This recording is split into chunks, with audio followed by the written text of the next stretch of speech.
Okay, everybody ready? Now that I've held you all up, sorry about that. Welcome to the April Historic Preservation Commission meeting. Thank you for joining us today. My name is Sarah Jordan and I'm the chair of the Historic Preservation Commission. As usual, we have a full agenda and it is our goal to get everybody out of here early, so be thorough but mindful of time. As a reminder, please limit individual conversations during the meeting. This ensures commission members and applicants can hear one another. Please remain quiet until you are called upon. When you speak at the podium, please state your name and address for the record. Before the commission votes on each item, I will ask if there are any members of the public who wish to speak. Speakers are given 3 minutes to relay information. The agenda and documents for today's meeting are located on the PrimeGov website.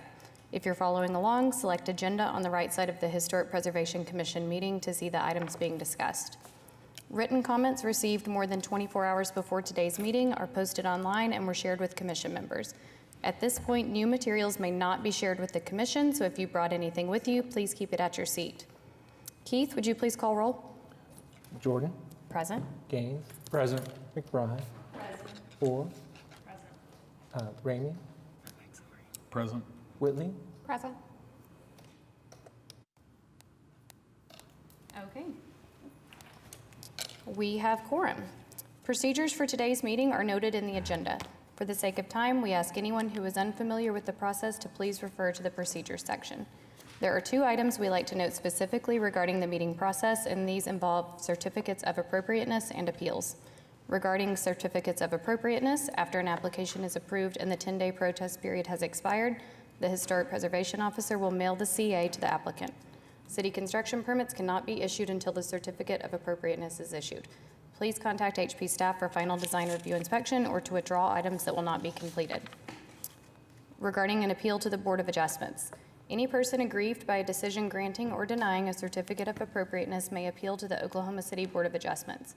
All appeals shall be made within 10 days of the commission decision by filing written notice of appeal with the clerk of the Board of Adjustments. Katie, any news from the Office of the Historic Preservation Officer and anything we need to move today? So we have 2 items listed in the agenda coming up in a few weeks. On Saturday, April 18th, staff will be hosting what we have dubbed office hours at the Belle Isle Library. This is to provide time that people can come on the weekend with ample free parking and talk about your projects, your questions about HP, your future application with HP staff. So we'll be there from 10 to 2 and we'll have some materials printed out on our computers to look things up for you and hope to see you there. And then on May 5th, we are hosting our first, at least in a long time, Historic Preservation Awards. This is hosted in partnership with the Oklahoma City County Historical Society and the Oklahoma City Foundation for Architecture, and it will be at the Pachyderm Building in the Oklahoma City Zoo. I will say you don't get access to the zoo, but you get access to the Pachyderm Building. And we'll be selecting award recipients in the next couple of days and hope to see people come and celebrate some preservation successes. And then we did have one item that is under other business that we wanted to go ahead and move up to the top. It is an informational presentation on accessory use solar energy systems to move from item 7B up to just after the consent docket. And we don't have to make a motion to do that. We'll just call that item up when we get to that point. Okay, great, thank you. Have the commissioners had a chance to review the minutes from the March 4th meeting? And if so, do you have any questions or perhaps a motion to accept or modify? I move to approve the March 4th, 2026 minutes. Thank you. Do we have a second? All right, if y'all would please vote in PrimeGov.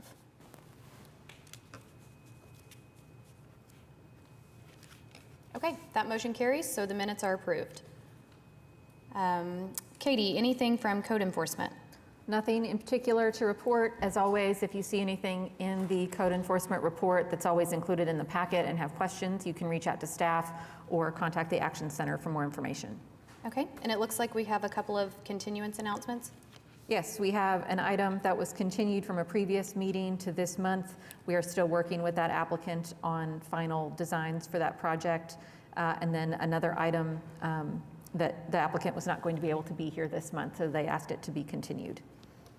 Okay, moving on to the public hearing. So we do need a motion and a vote to continue yes. both of those, sorry.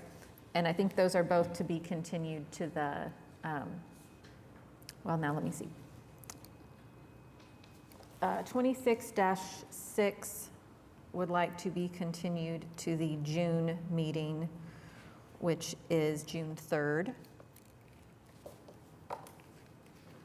And I think the other item has requested a continuance to the May 6th meeting. So we would need Do we need separate votes on those. Separate Yep. motions? I'll make a motion for HPCA 26000006 to continue it until the June 3rd meeting. Second. All right.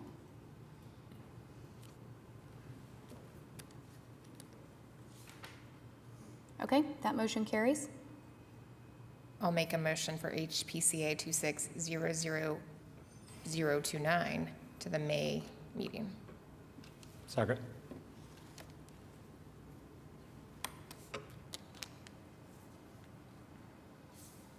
Okay, that motion also carries. So we will hear those later on in the year. Now moving on to public hearings. Dilapidated structures. no dilapidated structures and no National Register nominations this month. We do have one item on for the consent docket. Okay, commissioners, have you had a chance to review the consent docket? And if you don't have any questions, anybody want to motion that one along? I'll make a motion to approve the consent docket. Second.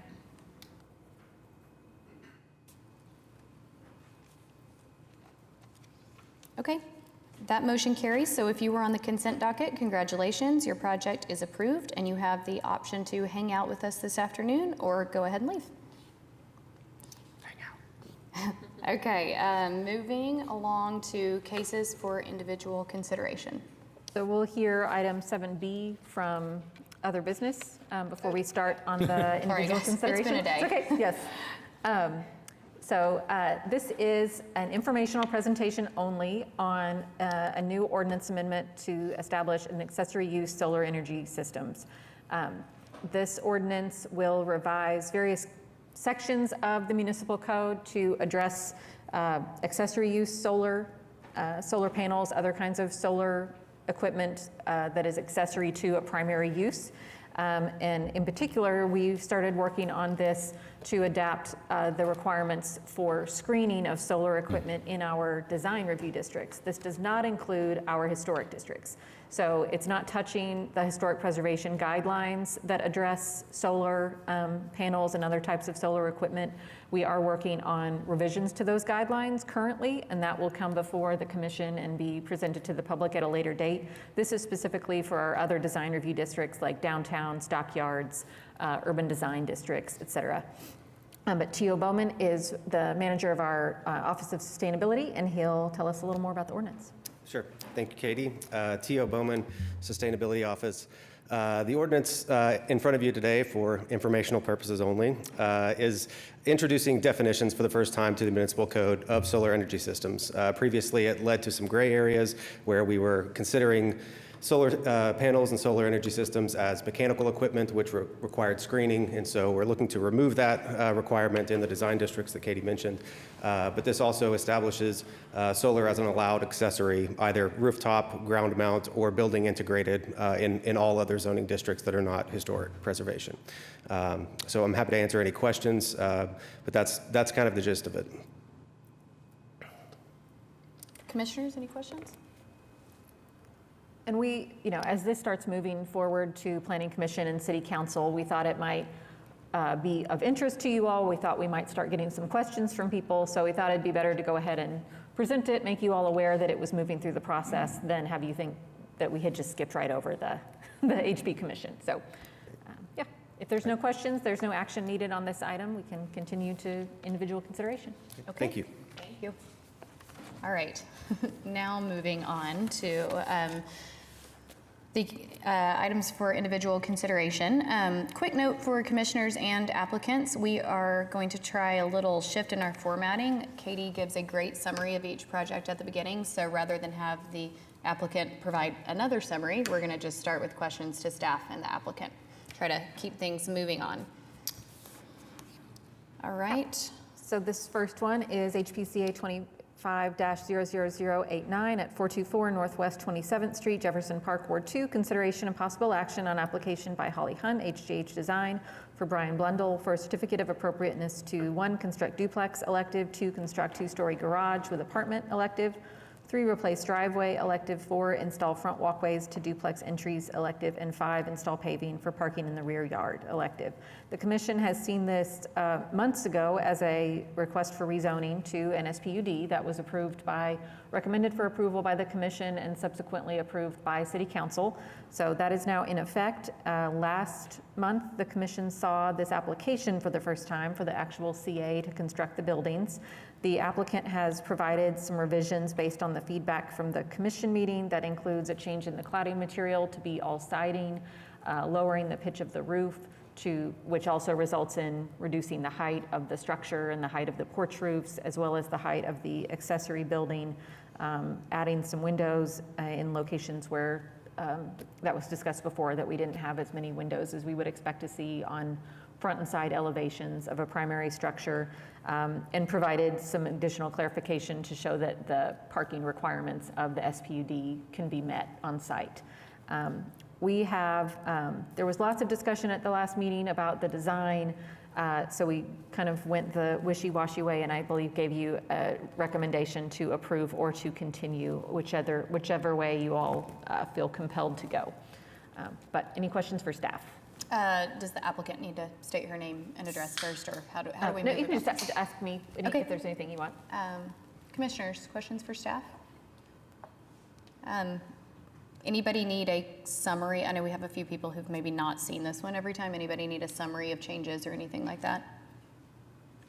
Okay. One, Why don't you go ahead and state your name and address? Holly Hunt, 5913 Northwest 82nd Circle. Yeah, one thing I did just want to clear up, because I'm thrilled, and it looks like we've gotten much closer to an approval. They've recommended to staff. I've read through the conditions. I'm more than happy to work with staff on these final little material things. Again, we'd probably set up a meeting with the GC, and so we can just get all those materials nailed down in one quick meeting with staff. So I'm confident we can achieve that. And then I wanted to remind you, Katie, because I know we've been dealing with this project for months. But if you recall, on our last revision to the SPUD, you suggested that we go to just the zoning ordinance requirement, which was 1.5 parking spaces per dwelling unit. So it was finally revised. That would be with 3 units, 4.5. So that's why I've only shown 5. But I'm happy to add a 6th space. But I'm pretty sure that was changed in the final commentary of the SPUD. I think the SPUD is per code, and code is 1.5 for a 1-bedroom or 2 for a 2-bedroom. So I think there were some spots where I couldn't tell if we were looking at one or 2-bedroom units. Right. And that, typically, they're going to work through those calculations at the building permit stage to look at how Of many course, bedrooms yeah. and all that sort of thing. So, And I noticed you in this, or you mentioned in the staff report that there's the driveway counts and that there's space there. Yeah. I just wanted you all to know, if I had needed 6, I would have shown 6. And I know we can get there. So I'm happy to get those revisions over to staff. Main big changes were the materials, the overall style, trying just to marry that style to Craftsman as much as possible in materials and fenestration. So I'm thrilled with the recommendation for approval and happy with the conditions if we can move that way. Okay, and just to clarify, there are 2 recommendations. There's one to continue and one to approve. Right. So I'm still struggling with compatibility and overall size and massing. I feel like it's a little out of sync to see kind of an enlarged Craftsman with this much symmetry, but I already gave you commentary on that last month, so.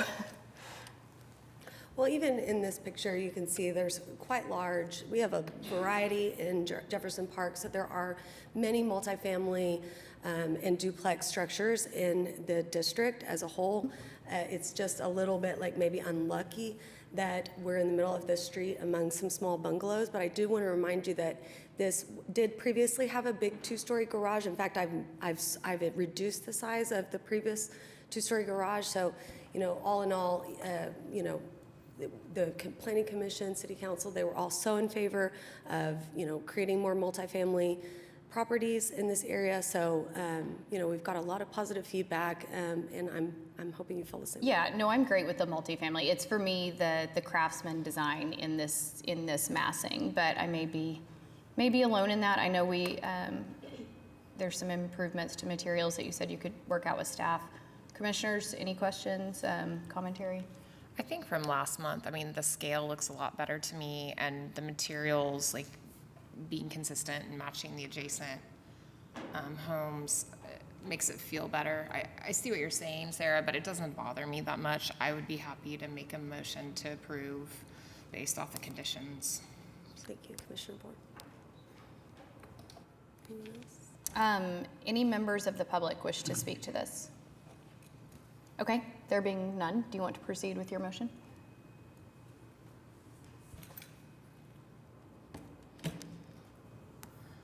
I'll make a motion to approve HPCA 25000089 with the specific findings and conditions listed in the staff report. Okay, do we have a second? A second.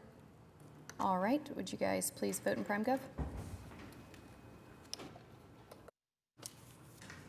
Okay, your motion carries, and Thank you, congratulations. Commissioner.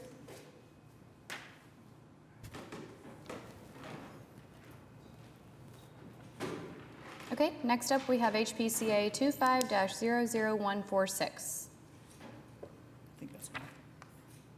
That's not me. That's not you. You're welcome to comment if you have. This is at 2215 North Chartel, Mesta Park, Ward 6. Consideration and possible action on application by Ken Fitzsimmons, task design for Dr. Leonardo and Margareta Baez for certificate of appropriateness to revise item 1, renovate existing garage, including increasing in footprint and addition of second story. Sorry, that item 1 is really long. The revision to item 1 is to demolish and construct a new garage, which is elective. The applicant reached out to staff after the remodel of the existing garage had been approved to say that they thought they might have to proceed instead with a demolition of the structure based on the condition of the structure and also based on a desire by the property owner to have a larger garage door opening within what was to be the remaining facade of the historic garage, and to instead come back and demolish that structure entirely and build something very similar to what had initially been proposed, which is a front portion that retains the form of the historic garage, and then an addition that is set back from that front elevation and goes up another floor. This was approved with some unique circumstances, I believe, the first time around, based on the retention of the existing garage and based on the very low height they were able to achieve with that addition, making it essentially no taller than it would have been had it been a 1.5-story garage. So before you today is to essentially do the same thing that was approved previously from a design standpoint, except that it will be entirely new construction. One note is that they are asking for a 10-foot wide single garage door, and we typically don't recommend approval of that width of a single door. We've usually stayed at 8 or possibly 9 feet. So that's one item for discussion. We've got, I think, a recommendation of continuance, and you did have some comments from the neighborhood on this one. Any questions for staff? I didn't know we had comments from the neighborhood.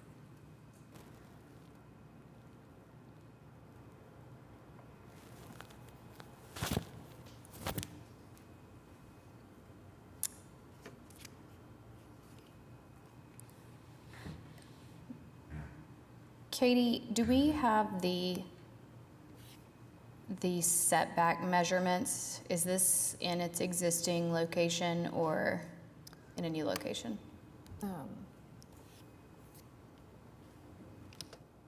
My recollection that it was staying in the same location as the historic garage. I'm going to look at the applicant does the front of it stay where it is now? Yeah, Do they need to state their name and address? Sure, if you'll go ahead and state your name and address for us. okay. Dr. Leonardo Baez, I live in 2250 North Chartel. Yeah, it's essentially is the very same thing that you graciously approved the last time. None of the design, colors, or materials is going to change at all. Just that whenever we went ahead and got approved, we got the structural engineer, and he said that we just couldn't build anything on that thing.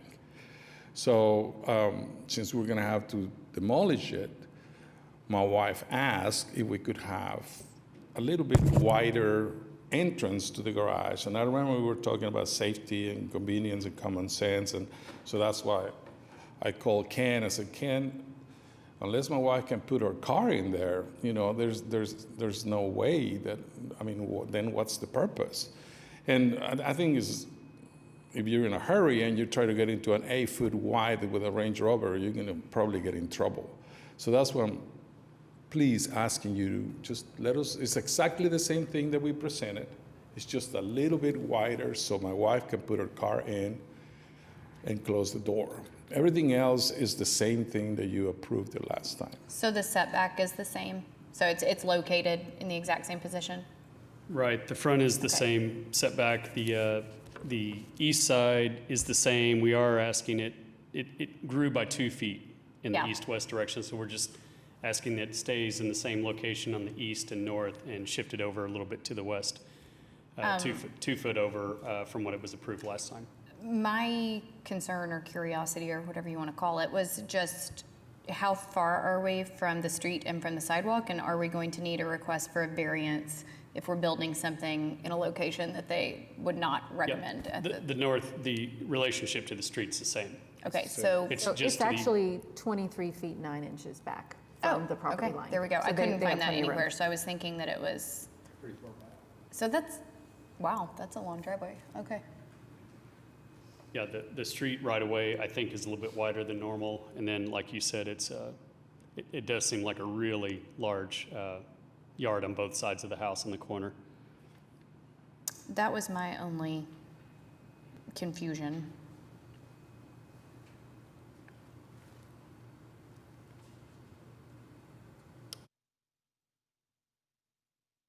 Katie, I know last month we had quite a discussion on the garage door width.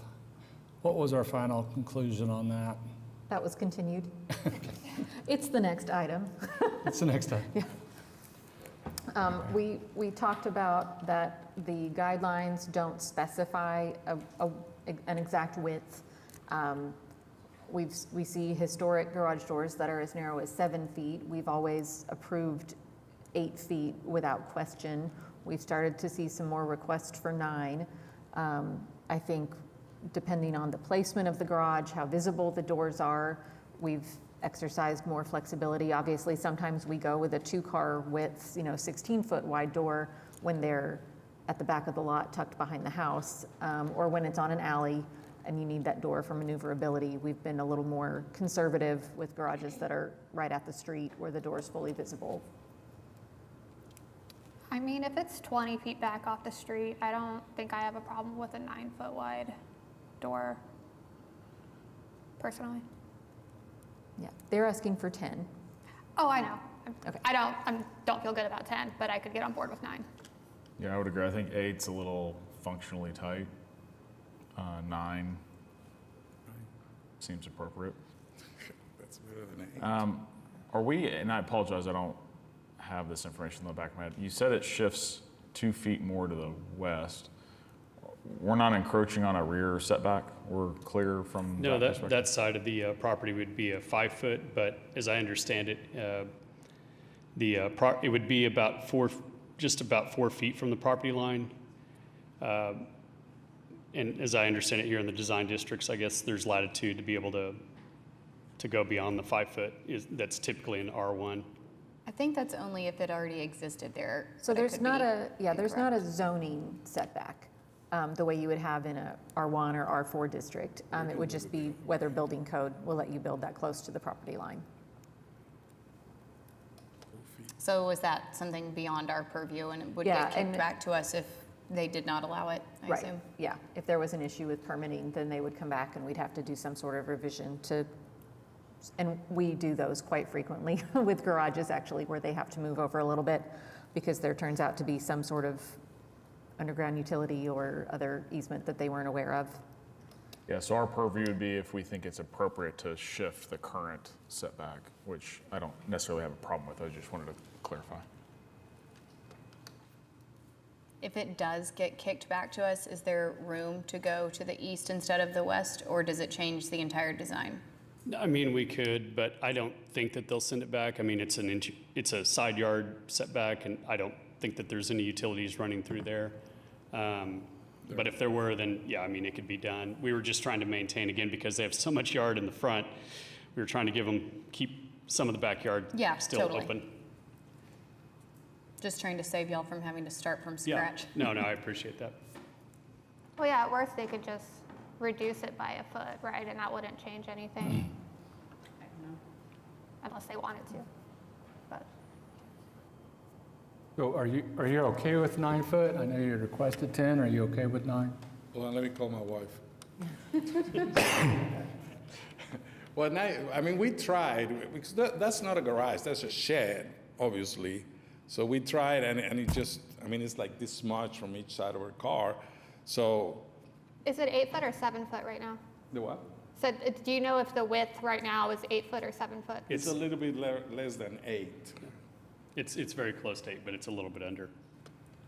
So you'd have another 1.5 feet, basically. Correct. So what we're trying to do is make it look exactly like you approved it. It's just, I mean, you won't be able to see the difference. And, you know, across the street we have apartments. And my main thing is just safety for her to be able to just go in and park her car. You know, we're way outside Mesta Park. We're not even right in the middle. And I just, I would prefer 10 if you can. But if you're just gonna do 9, you know, because she told me 8 feet, no way. Let's just don't do anything. And, but with 10, we can put it in. I think, 9, I think you probably have a lot of the commissioners on 9, but I think 10 is probably pushing it. So I would be happy to make a motion with the condition that it's 9 feet. okay. But if anybody else wants to make a motion for 10. We need to hear from any members of the public and just make sure we call attention to these neighborhood comments. Anybody, I know it says the neighborhood was split on their thought process on it too. So neighborhood and staff was very split on their thought process. Anybody from the public wish to speak to this?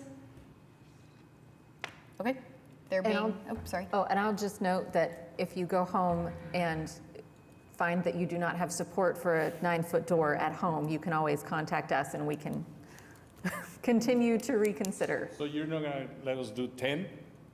So I don't think that the commission's going to Well, then support 10 right now. and get it over with. Okay, so that would be considered an agreed upon condition. I also had a question for staff earlier about this, about not having a separate line item for a demo, because that's pretty unusual. So we were suggesting whomever makes the motion to add a specific finding that it meets the criteria for demo without a special motion due to the fact that its original size was far beneath the allowable garage size. Was that demolition already approved in the last? No. No. Yeah. So the specific finding number 1 notes that the existing historic garage appears to be too small to accommodate a standard-sized vehicle.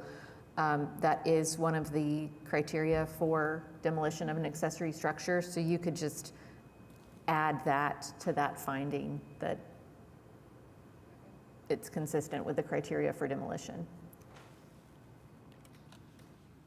Okay.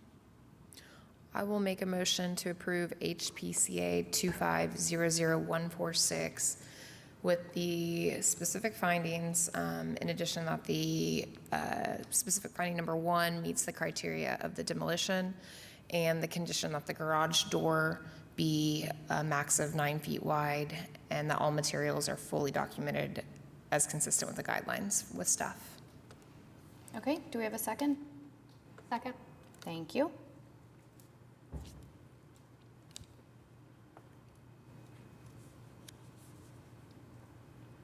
Okay, that motion carries and your garage is approved, so just get with staff about your changes in documentation.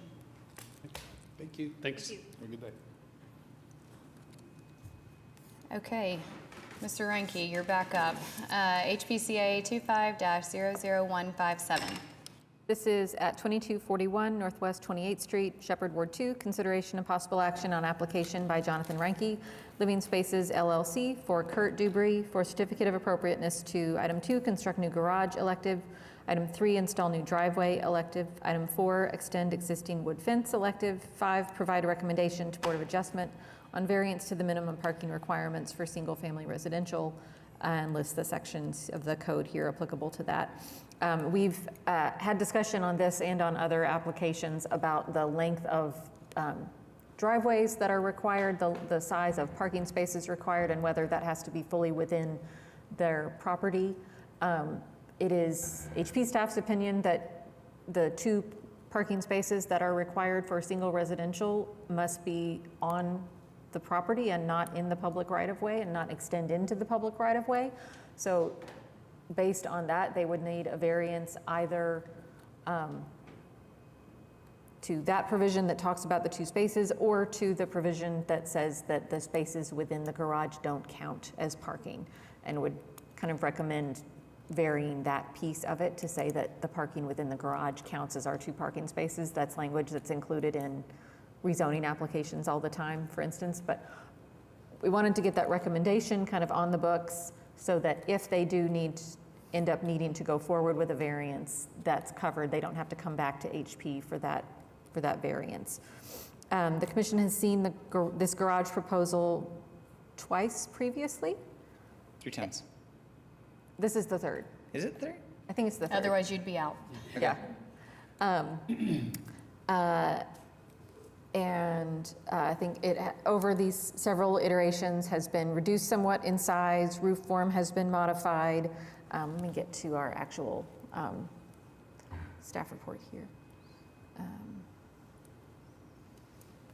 The applicant has provided some information about surrounding garages in the area that are larger than the typical garage as support for the proposal to build a garage that exceeds that 450 square feet threshold. They are proposing 525 square feet. We have recommended approval of all items with some conditions relating to documentation of the garage door. There was discussion at the last time about the garage door width. One other item that I'll note is that the floor plans are showing a kitchen and are showing I thought I deleted the kitchen. roof vent. We've got a version in there, so we just need to make sure that what goes forward in the CA and to get a permit is not reflecting that this is a dwelling. And that it, in fact, is not a dwelling, ideally, as that's not permitted. But you have a recommendation of approval with some conditions. And they are proposing a single 16-foot wide garage door based on discussion from the previous meeting. Okay. Do you mind stating your name and address? John Reinke here for, my address is 2304 Northwest 26th, and I'm here for 2241 Northwest 28th. Okay. Commissioners, any question for staff? Okay, Katie, clarify the Board of Adjustment need. It can either be, we say that the parking counts within the garage, or, Yeah, I think that's the cleanest yeah, component of the requirement to vary, to just, I agree. the code says 2 spaces plus garage, which is interpreted to mean in addition to the garage. And we would just be asking that to vary that so that the garage counts as their 2 spaces. Thank you. Okay. Commissioners, any further questions about this project? All right. I don't have a question, just a suggestion on your public elevation. Mm-hmm. The upper windows are aligning to the garage door, Okay. which kind of makes, historically, that makes that composition feel a little like your eyes are too far apart. Yeah. So I can see that. you might consider, and I don't know that that's not a significant change, but just you might consider slightly pulling those in. Yeah, that northernmost window is going to be difficult. It's because of the placement of the internal stuff. The southern window would be pretty easy, but I could probably actually move it where it's a little bit, where it doesn't align with the edges of the garage. I think one's in a bedroom and one's in the living space. That's correct. So, yeah. We commented on this last Yeah. time, and That there was was my something, comment last time. I think our eyes were caught off last time because they weren't matching the Yeah, garage I think door. that- and Oh, it looked- am I asking them to redo it? I'm trying to remember. I wasn't here. But I remember there being something about the windows feeling a little strange because it wasn't in alignment. Yeah, well, if I remember correctly, Or it's not something. like the distances between the edges were like just off enough that it didn't Yes. feel intentional. It was like there was a 3-inch difference. Yeah, they on should one be side. equal. They should Yeah, be. they- Yes. So it was like one of them was maybe 3 inches further to the exterior wall, and so it was feeling like they were attempting to be symmetrical, but they weren't Right. succeeding in being symmetrical. Yeah. We requested a lot of window size and placement changes the first go around. So, but should you choose to put your eyeballs closer together, you could probably just get with staff and request that change. Yeah, small change, right? So.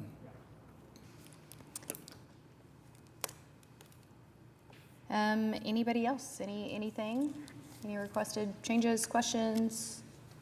So are you okay with all the specific findings listed? Yeah, I am. I came prepared to comment on, all the suggestions and things like that. So, I only really had 3 comments, and, one was with the proposed driveway width, and I'm actually not certain why it said 16.6. I can't trace back my logic at that point. I mean, ideally, 16'9" would get us to the outside of the trim boards for a 16-foot garage, for a 16-foot garage door, which would be kind of ideal and kind of the same sight line that we try to adhere to when we're matching up that garage door. So in terms of an approach, but it doesn't. The extra 3 inches either way doesn't really matter from my client's perspective. So I was surprised to see that it was still considered too large. That was a shock to me. But that's not a huge change, and we're okay with that. So they asked for the specs on the garage door. We didn't change anything about it other than the size. So that's really just basically moving through the same thing that we've already considered, but, and then there was, I'm ready to comment on the whole parking space thing if there's any merit. My reading of what they've given to me says that we really shouldn't have any problems at all. The black and white text says that we're in compliance by a little over 3 feet. So, anyway, but that's my reading on it, so. And I think, if the commission makes a recommendation on a variance and you ultimately don't need a variance, then it's, All good. Yeah. No, and I appreciated that that's actually what this says is, we would recommend supporting a variance, which I appreciate for sure. So, yeah, and then with respect to the last one up here, I obviously couldn't comment on 9-foot doors since that's what I wanted last time. So I would be very self-serving. The 16-foot door that we were talking about is sufficient to meet the needs of what my client wants to do, so we can move forward with that. Yeah, I would say that we prefer 2 doors, but, I don't know that that would be a substantive change. We definitely don't want to continue again if we don't have to. Katie, quick procedural question. Is the Yeah, well, agreed upon condition the additional information? yes, I think we didn't change the heading from the text from when it was a recommendation to continue previously, but Okay. that documentation of the garage door is the, Is the agreed upon condition? Agreed upon condition, I was yep. just making sure because it said plural, so I wanted to make sure I wasn't missing one. no, I think that's the only Okay. thing. And then if there was anything else that the commission, the change. So yes, previously there were 2 doors proposed. We were at the last meeting going back and forth between whether there would be a preference for 2 9-foot doors, which the applicant preferred, or a single 16-foot wide door. That is something that staff could certainly handle if the applicant prefers 2 9-foot doors, and if the commission supports 2 9-foot doors, that could be a revision that comes to, not even a revision, just a condition that be submitted Right. to staff, just since you brought it up. But Or if everybody's happy with the single 16-foot wide door, we're good with that too. Yeah.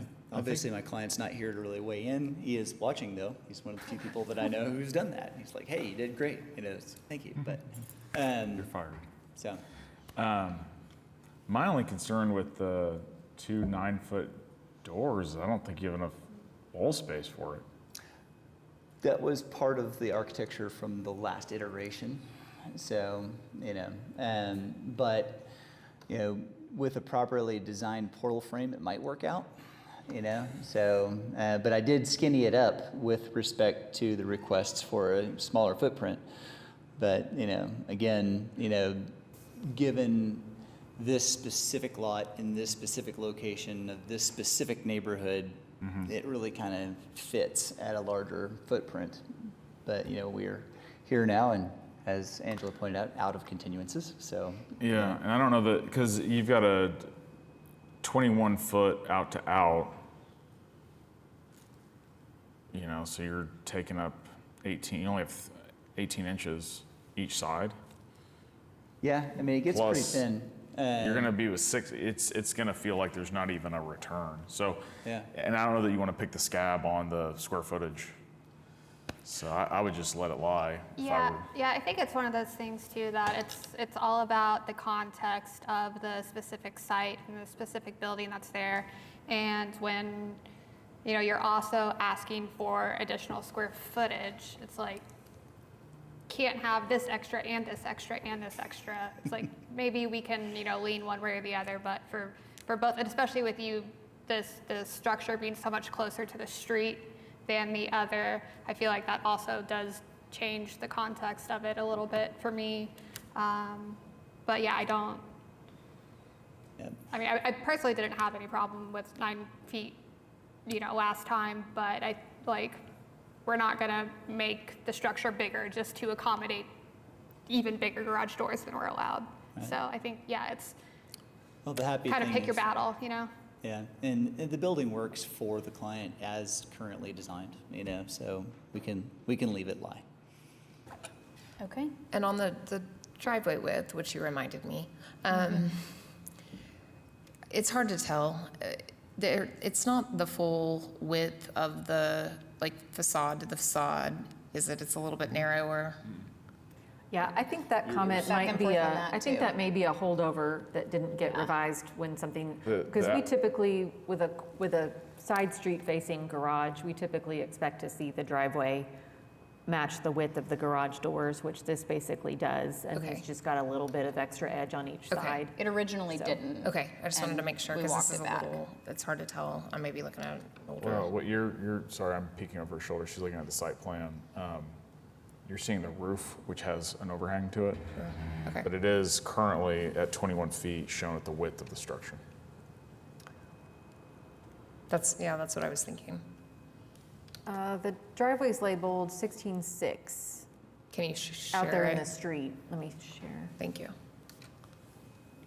Okay. Don, tell me if this is the wrong. Okay, that's different from what I'm looking at. Yep. So I do want to just make sure that that's the correct driveway width. Is that accurate? Yes. Okay. Okay. Okay. Any members of the public wish to speak on this? There being none, anybody want to motion this one forward? I will see, so I will probably need to make 2 motions, a separate one for the Board of Adjustment recommendation, right? Okay. I'll make a motion to approve HPCA 2500157 with the specific findings and the condition of the documentation being provided for the proposed garage door. Yeah. Second.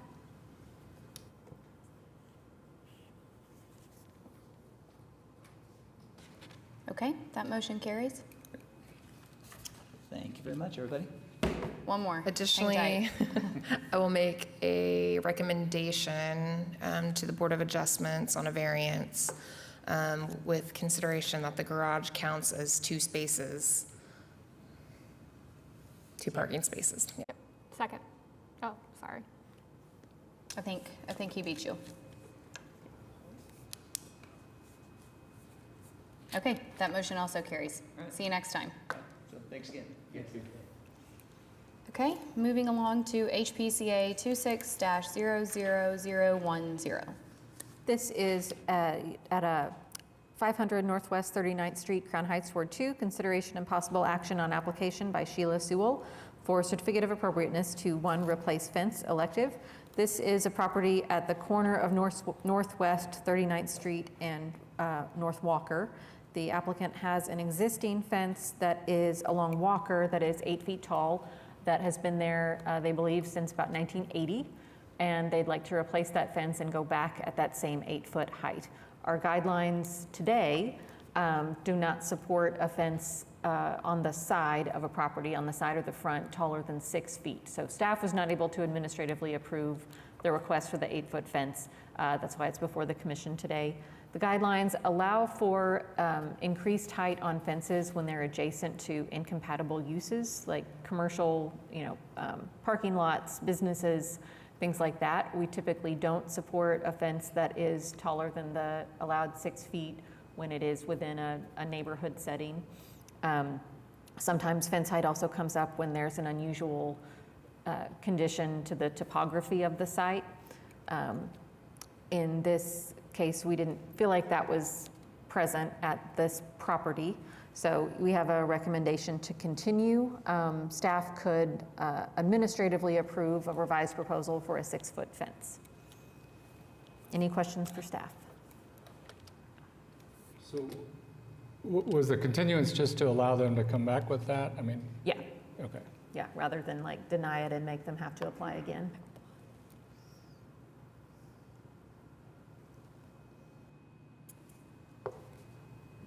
Hi.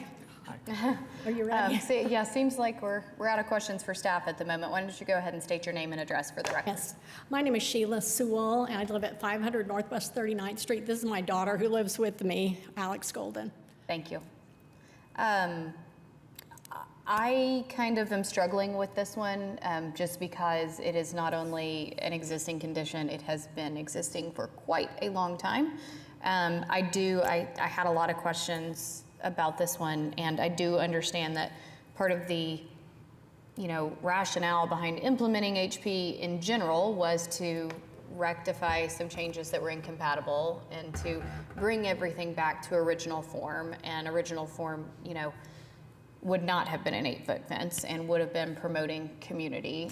So I'm really torn about this because I understand you've probably developed your property in a manner that was based around having an 8-foot fence on that street. And it's certainly been there a long time.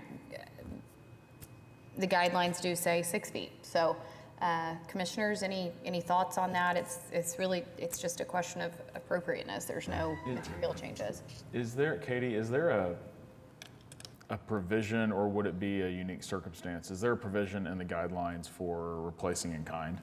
So replacement in kind of less than 50% of any one component of a structure or a site on any one side is considered ordinary maintenance and repair, even if it's currently not compliant with the guidelines. Once you go over 2/3 of that item, then it's supposed to come into compliance with the guidelines. Does the total length of the fence count? Because this is only a portion of the fence. It's per facade. It's per for side. Yeah, but my opinion is, I think if you were forced to replace with a 6-foot fence, given the grade of Walker being below, I don't know that you're gonna lose any substantial privacy. Counter argument, if we're looking for a special exemption, this one doesn't personally bother me from a contextual standpoint. It's at the district boundary. It's abutting Walker, which is it's not a major thoroughfare, but it's more heavily trafficked. It's been there for a long time so that it feels contextually appropriate. So I don't have a problem leaving it with special exemptions, personally. The property to the south of you, what is its fence that abuts Walker? Do we know? Is it 6 foot? The property directly behind us Yes. is more of an open fence. It's not wooden, but it's probably 6 feet, but the back fence behind it is much higher because their yard is much lower than ours is. So from the ground there, it might be 15 feet. It appears to step farther away from Walker by another 8-ish feet. Does that sound right? What? At least based, Or the neighboring fence? The neighbor's fence? Or that is mine? to your south? Oh, To our south, it's a little bit closer to Walker. I walked it last night just to see if we lined up according to the ordinance, and they're a little bit farther out than we are. Okay, it looks like if this picture is the picture, it looks like it's. No, it's turning on its own property. That's their back Right, but fence. that's- Understood. well, there's Understood. There's iron a fence, you chain can barely link see it. or porous fence. Oh, yeah. you can just kind of barely see it behind that growth. Not in this one, but in the yeah. previous one. You can almost see it Other direction. back there. Okay. There you go. There. Yeah. See, the fence does not continue. That's the corner of your property Yes. and your back fence that Yeah. turns the corner. I mean, So there's not an alignment context. I'm on Street View, and I mean, it's heavily treed. Right. You really can't, I don't know if 6 or 8 feet is really gonna change that much of the experience. There's not a sidewalk, at least currently. I was about to say, yeah. Yeah. Is there That's a very much in sidewalk? discussion. Is there a sidewalk planned right You're now? gonna lose all your trees if you put a sidewalk in. Yeah. I don't know which side they're going to put it on. So just curious, is there a reason you want to keep the 8 just for That was my consistency, question, or? too. Well, yes, we feel more secure with it being that tall because we've had some incidents in the neighborhood with people living on the creek, which is only like a half a block away. I'm not sure they're still there now, but they were at one time the other way. So it's given us a lot of security. Plus, can I just address how long it's been there? I moved in this house in 1984, and the fence was existing then. I had driven by it for 3 years on my way to the Capitol every day. So I know it was there since 1981, and then it wasn't new. It was old then. So in my opinion, it was there since before a historic district existed. And we've just tried to maintain it consistent with the property. It does give us a lot of security, and I feel more privacy, especially now that we have this new development at 36th and Walker. And I've got to tell you that is like living next to a parking lot every day. There's a lot of machinery, a lot of equipment. They've got about 3 houses up now. It's really loud, and it's going to be busier after people move in there. So I can't say that. I think that the traffic on Walker has increased because of the 2 schools. We have Westminster, we have Edgemere, and I've really seen traffic increase, not to the extent of Western, not that bad, but more than Chartel because they have all the stop signs. We get a lot of foot traffic too, people, and I'm glad of it. I mean, it's lovely to have people walk by your house with their dogs and everything, but it does provide my daughter and me with more security to have that higher fence. And because our house is higher, we think that if we stand on our back porch with a 6-foot fence, we'll see right out, and people will see right in. Katie, just a point of clarity, because I brought up that I thought this fence predated the HP regulations in Crown Heights as well. Staff said that HP regulations in Crown Heights have been in place since 1972. I believe Crown Heights was I thought it was much later, but I think it was designated by the city as a historic preservation district in the mid-70s. I think the National Register nomination came later. I think it would be a really helpful piece of information to have in our packets when we're considering these I think things. it is What in year? Well, I'm sorry Zoned to interrupt, Historic but the Preservation, document, 1977. the document 1977. here says 1977. Okay. Katie, Where is that? Am I looking would right at the significant construction area that's going on at the Lexford Park development which is in incredibly close proximity. It's not immediately abutting, but it's incredibly close proximity. Could that serve as an extenuating circumstance, considering the fact that the proximity rule might be a rationale? I personally wouldn't consider what is ultimately a temporary condition to be a unique circumstance for a fence that's going to be there for probably another 40 years. Even a 5 to 7 year temporary condition? It's also a big precedent. I mean, I think there's a stronger argument to be made that it's already there. Yeah, I'm concerned about using construction as a justification because there's always going to be construction, even if it was just a house getting built across the street. It's going to be loud and busy and trucks coming and going. I'm also concerned about just relying on Walker and the level of traffic on Walker because Walker traverses all of our historic districts. And I don't know that we want to set up an expectation that if you live on Walker, you get an 8-foot fence in your side yard. Or if you live on any number of other more heavily trafficked streets. I think if the commission feels inclined to support going back with an 8-foot fence, I think that the length of documented time that this fence has been there is probably the most valid, unique circumstance. Well, and it may very well have been there prior to 1977, as well if it was as there in 1981. the observations you all made about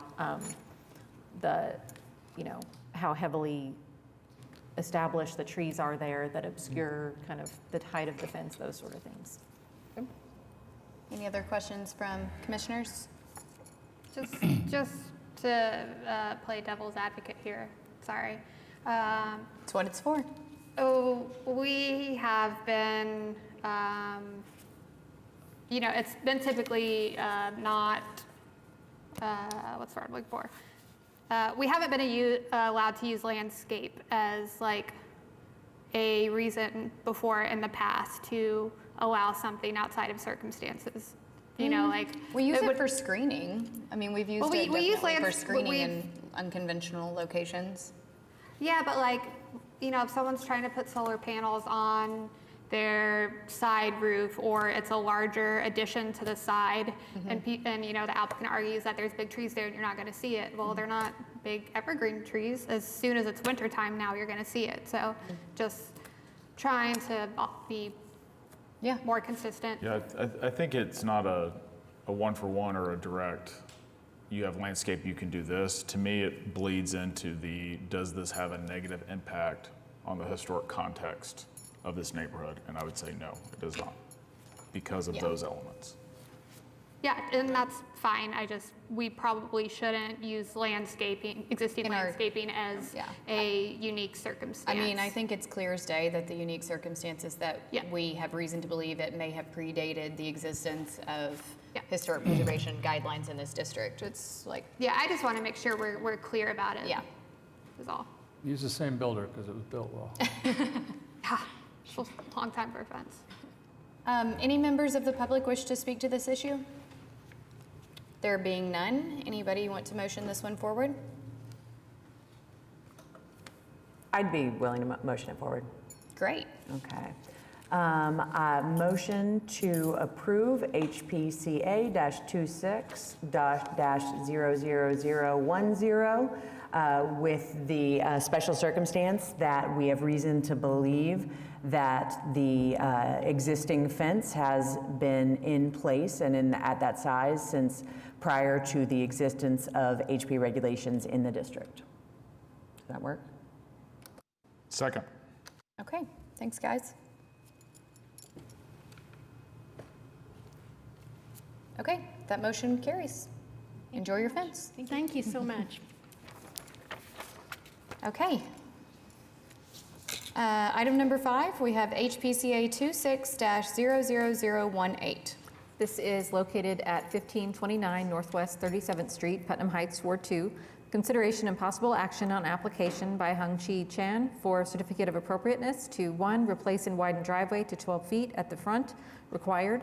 2, replace private walk, required. And 3, replace public sidewalk, required. So as you'll note from the required, this is work that was already completed. The applicant received a notice of violation and contacted staff after the fact. We have recommended approval of the private walkway and the public sidewalk. Both of those are consistent with the guidelines and with the character of the property. We've recommended a continuance on the driveway. It extends the width to 12 feet. The guidelines in this case would support up to 10 feet. And it also extends all the way to where it is abutting the masonry at the bottom of the house and kind of surrounding a set of stairs that go down to a basement door. Beyond just not meeting the criteria for the width of a driveway, staff is concerned about the damage that the concrete can do in that condition to the masonry structure, and that there may be subsequent, water issues with the brick, with the basement stairs, et cetera, when you don't have separation between the driveway and the house. Questions for staff? Okay. This is probably a silly one, but I think I did not personally realize you could repave the public sidewalk.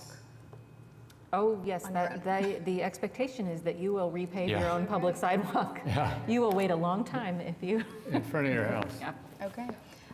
You do have to, you're supposed to get additional permits for that, for Okay. the work in the right of way. Okay. I presume there was no permits done for the sidewalks, right? I assume not. They would typically get routed to us for review in addition to, needing a CA.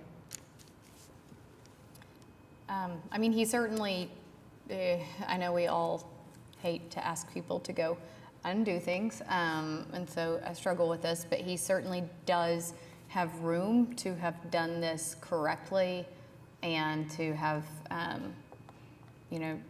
gotten a nice 10-foot driveway there, allowed drainage on the house, put a lip around that stairwell. There's not really a justification for doing it this way, other than it's probably a little simpler to run concrete up to the edge of the house than to create kind of a no man's land bed situation.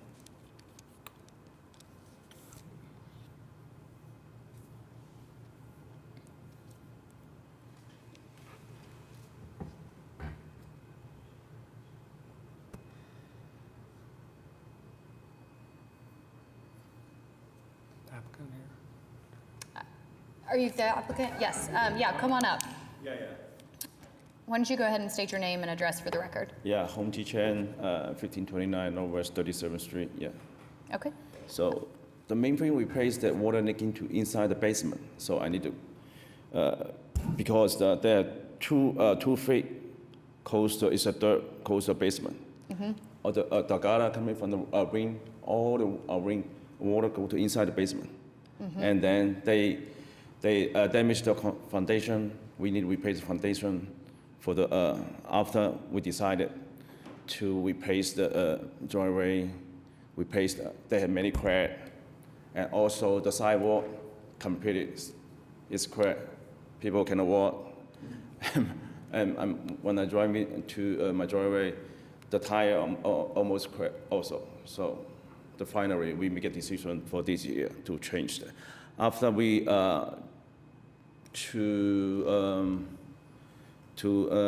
replace it, we apply for a permit, but we are new here, but we didn't know the HP, and then they request me to do that.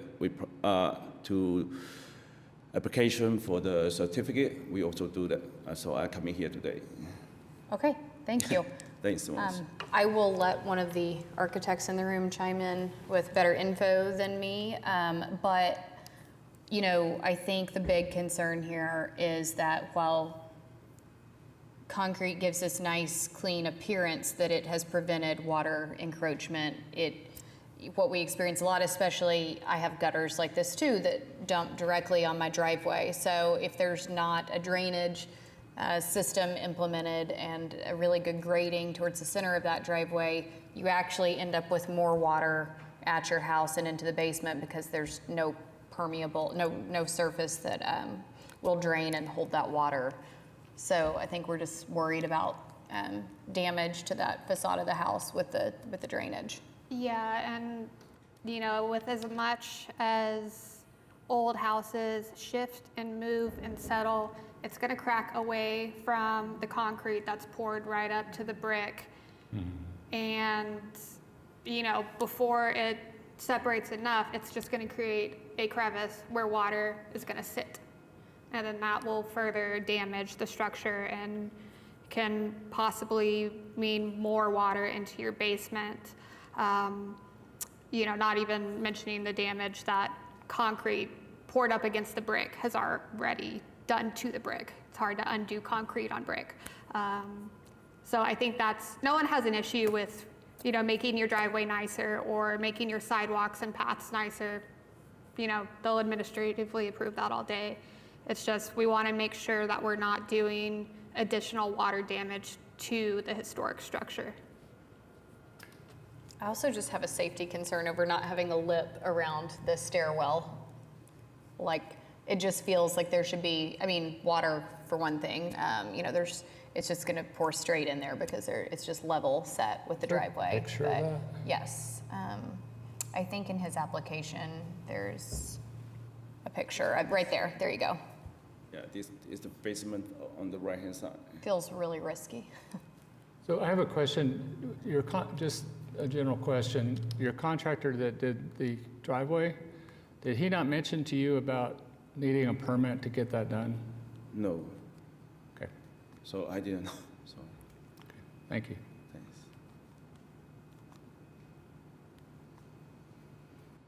We have a problem with contractors when, you know, Yeah. if they're doing it in a So- neighborhood, they need to know that, and I think a lot of that responsibility comes to the contractors because they're the one doing it without a permit. Yes.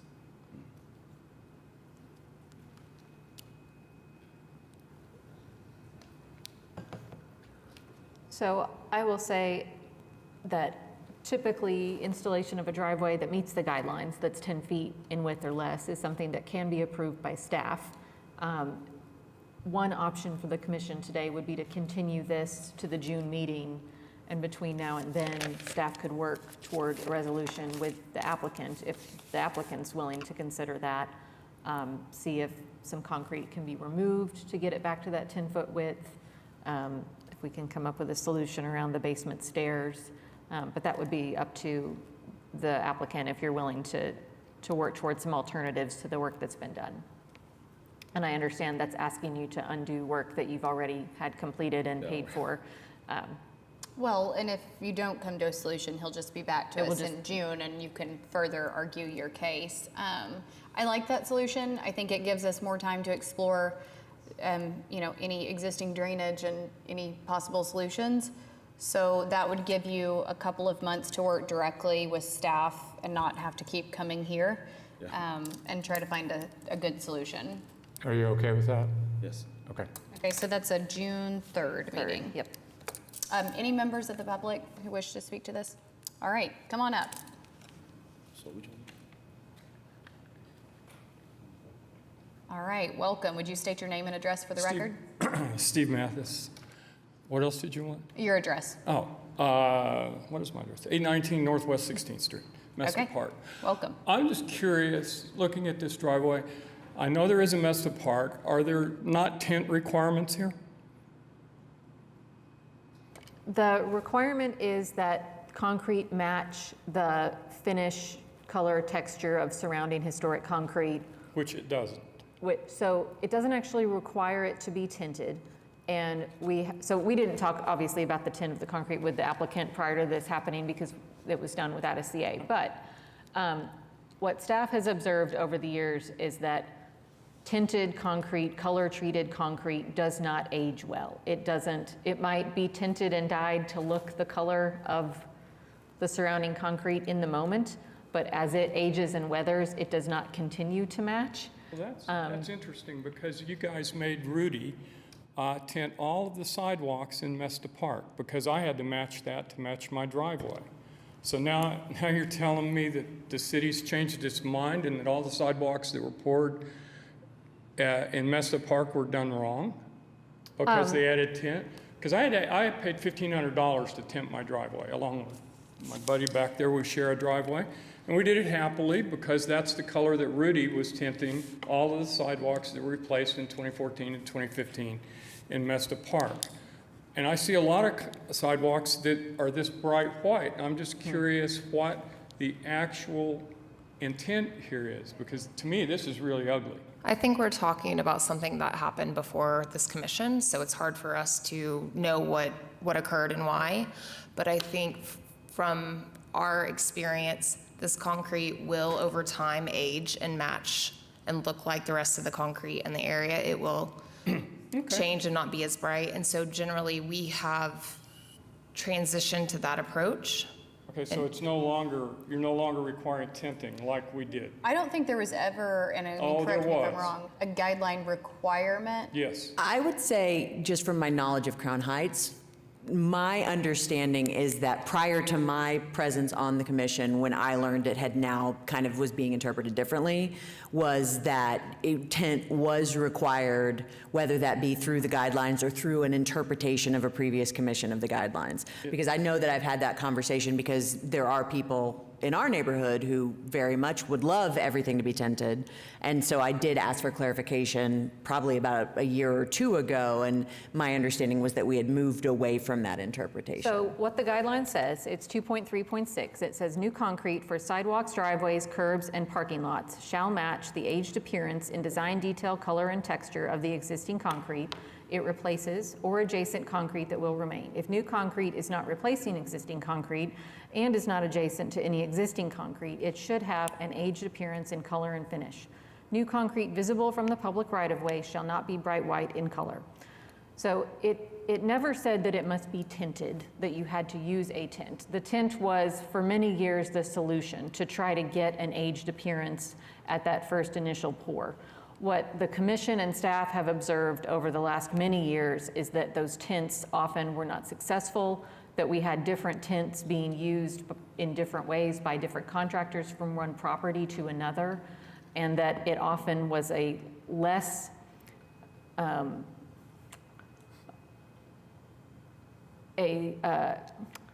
the word I'm looking for? That it was a less objective appearance.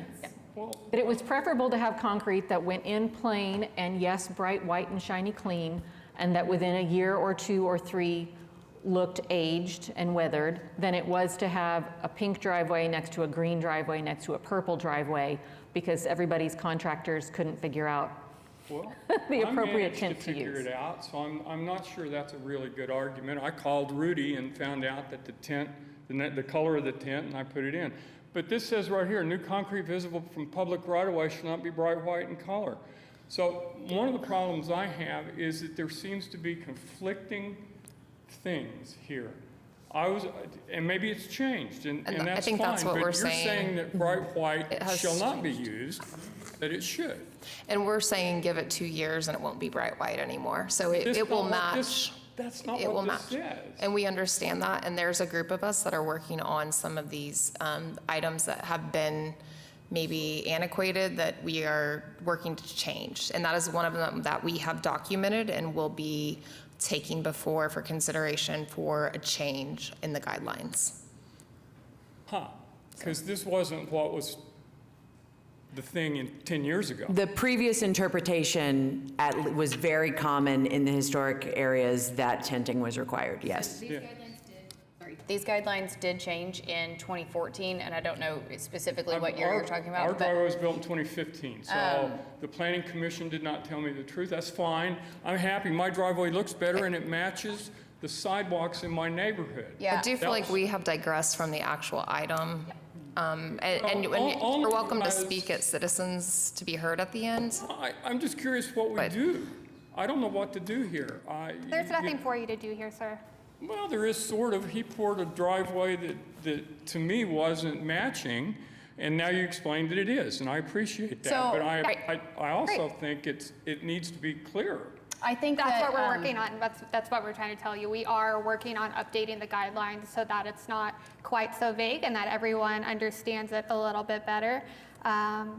But it's also okay for guidelines and code and things to change over the years. I think he's saying the issue is that it actually, it hasn't changed. It's in conflict. This application is in conflict with the wording used there. So I think that's important to take A, back to the subcommittee for guideline changes, but B, that's important to insert as a footnote into the discussion with the applicant as you move forward in discussions So the with them. conversation we have with applicants with this currently is that the guidelines say your concrete shall not be bright white in color. Your CA is valid for 1 year. So within that year's time, there are a number of different methods and means of ensuring that that concrete is not bright white by the time your CA is no longer effective. And some people choose various methods of, applications to age the concrete. There's chemicals that you can use. There's surface applied treatments that you can use. Some people just trust that that concrete is going to get driven on and walked on and weathered and aged over the course of that year, so that by the time that CA is up, it's not going to be bright white. But yes, I think we have an applicant who is waiting for action on his case. And we are certainly, staff, the commission's happy to continue this conversation about how we treat concrete. And when we do these public, we just did a public meeting for the guidelines update subcommittee. So I would just say take a note of when that next one is, because that's the best place to call attention to errors and misunderstandings or conflicts or what have you in these guidelines. Because as you can imagine, it's not literally, but almost an act of Congress to get these updated. So that's why they don't change often, but our interpretations change often because we're humans. And when is it?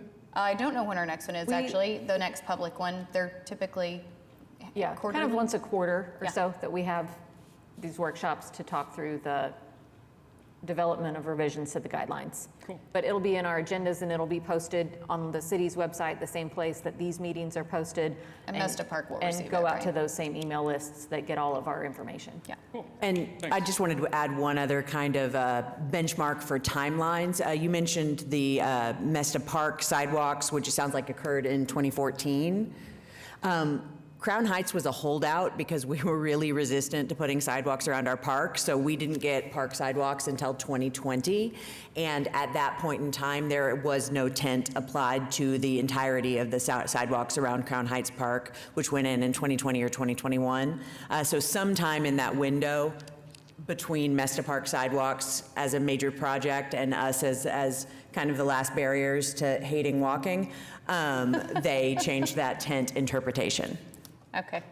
Let's move on to an action item for this applicant, if anybody, unless there are other members of the public who wish to speak. Okay. I will make a motion to continue HPCA 26-00018 to the June 3rd meeting. Rate item or Just one. Oh, just, sorry, I was still on. item, maybe item one, replace the, yeah. Yeah, because Okay, if we're going to yeah, discuss all that items. tent Okay. issue, we should just get them all on the same page. Second. Okay, thanks, guys.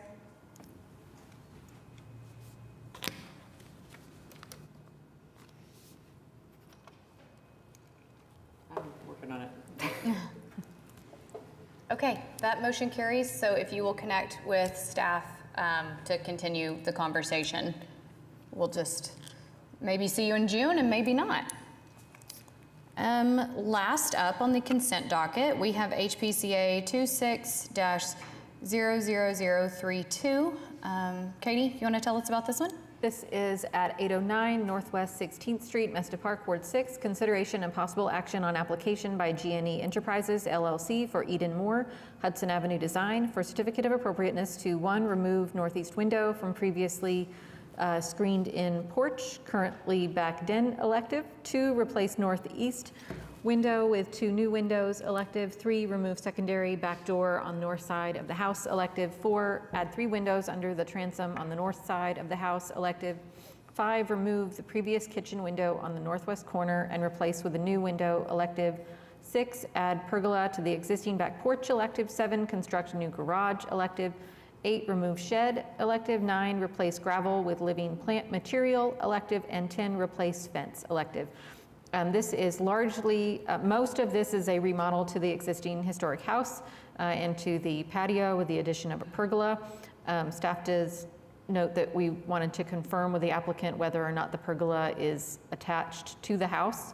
The pergola exceeds the height that can be administratively approved by staff by 6 inches. So that's another, the commission can approve things that staff cannot, but just to call attention to that, that's why it's in front of you and not an administratively approved item.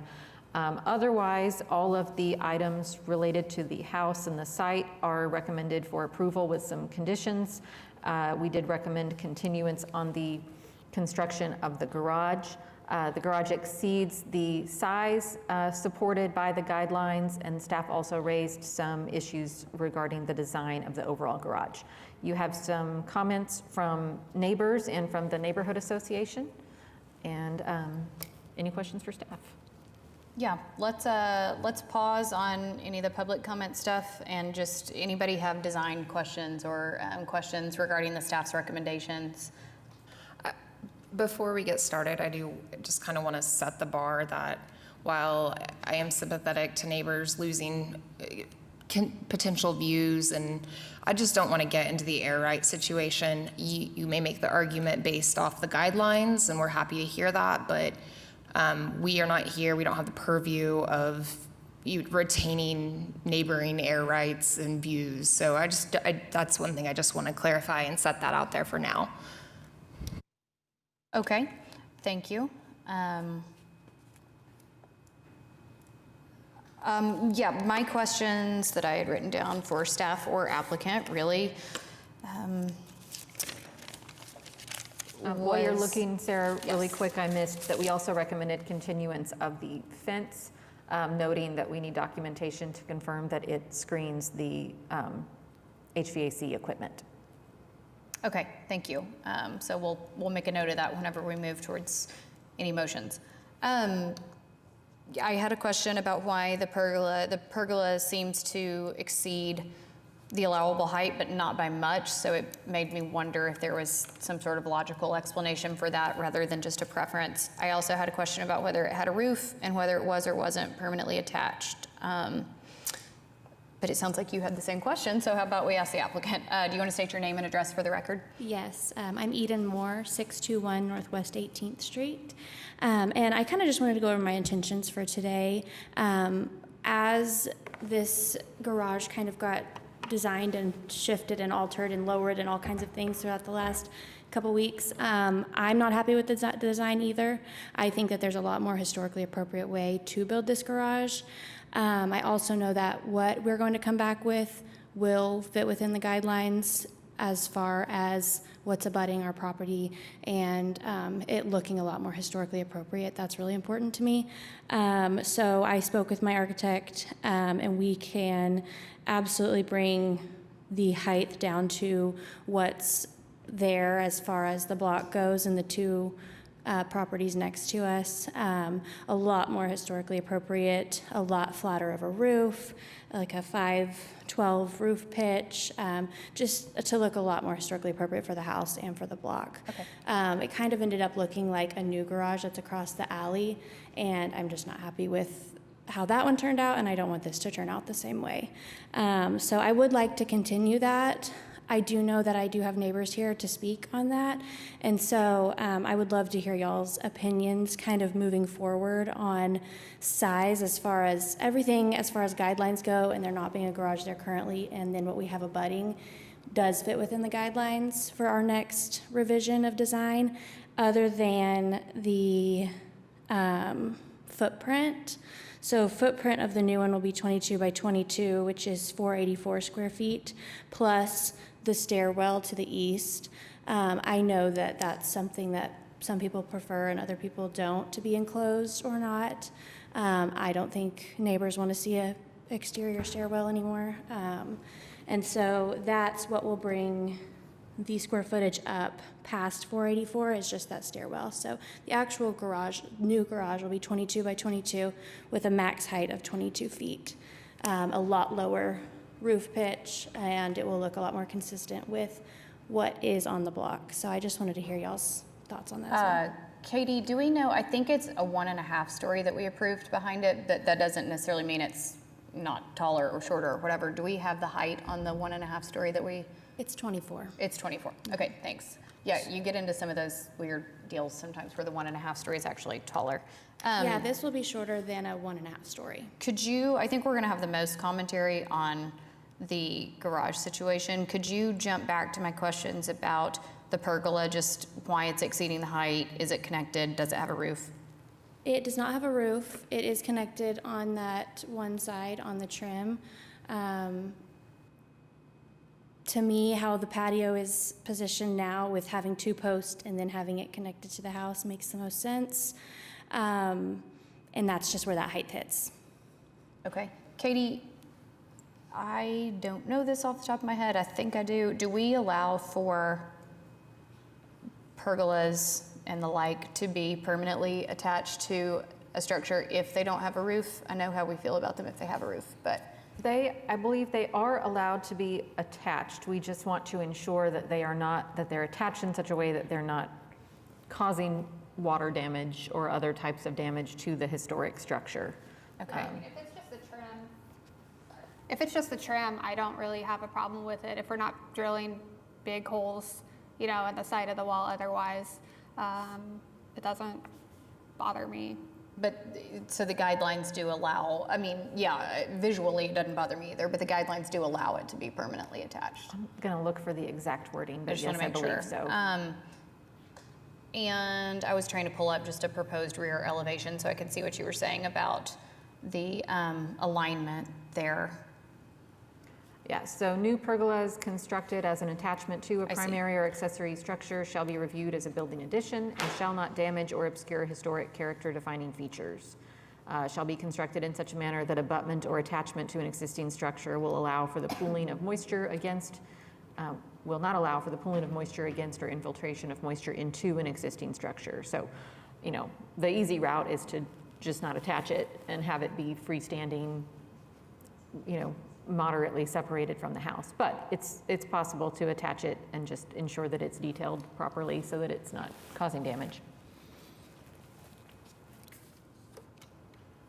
Oh, sorry.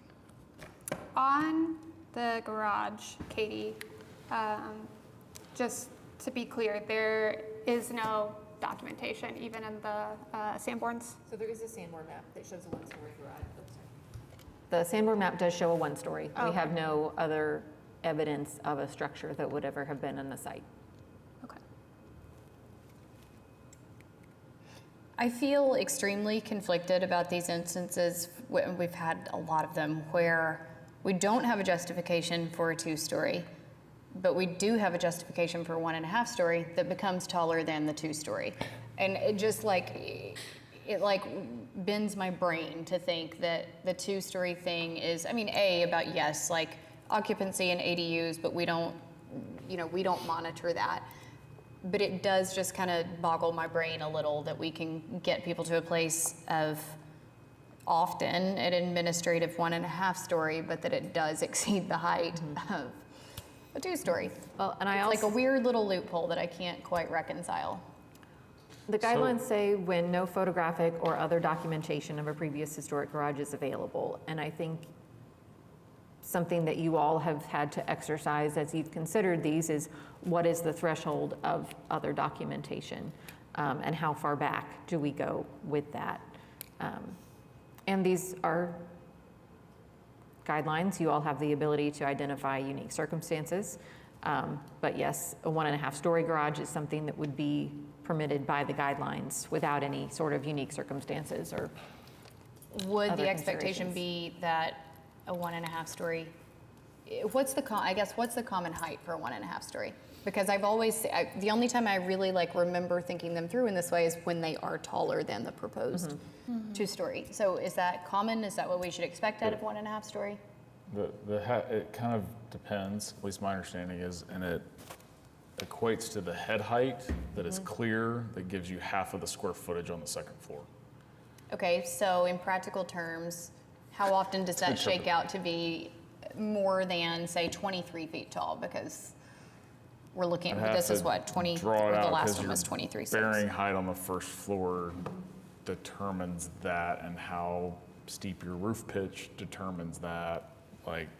There are a lot of variables that would go into that. Do we have any height requirements on 1.5-story? There is not an overall height limit. There is the definition of a half-story is that and I'm not going to say this the way it's written in the code, but that the space from where the wall from the floor at the second story to where it meets the roof line is no more than 3 feet. Right.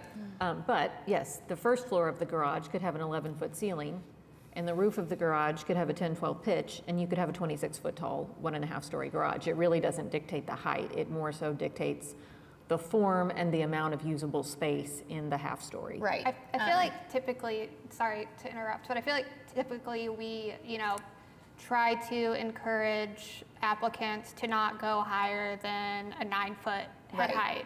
height for a garage or accessory structure.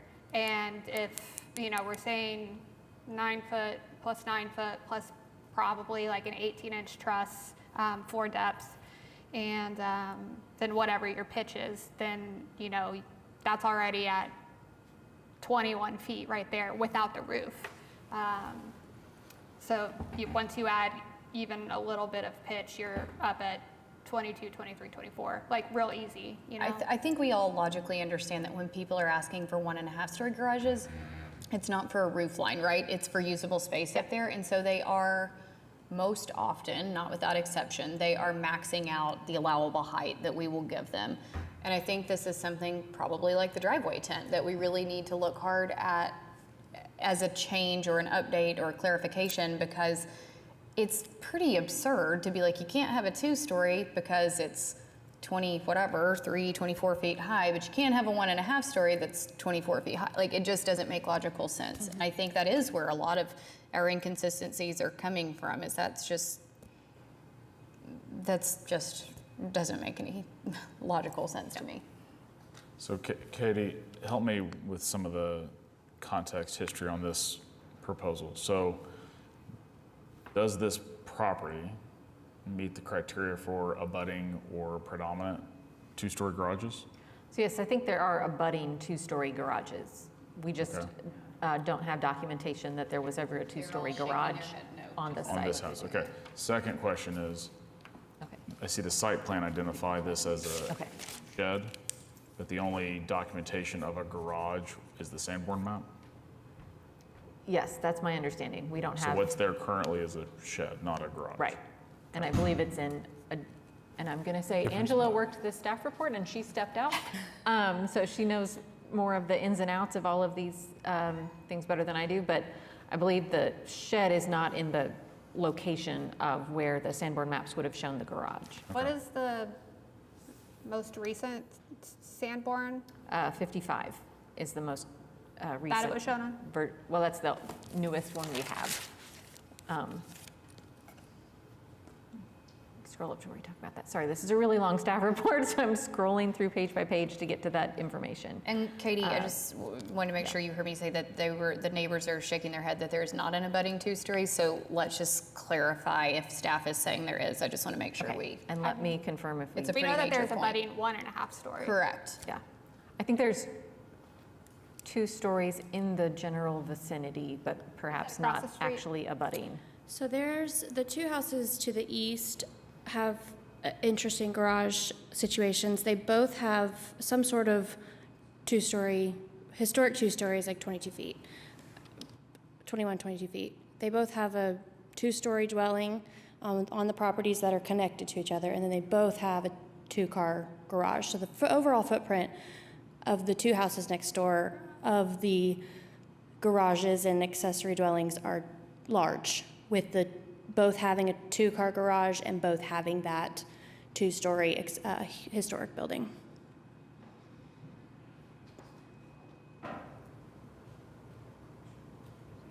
And you're saying those are directly next door? Yes, directly to the east. Yeah, I mean, this aerial view, it looks like they're 2-story.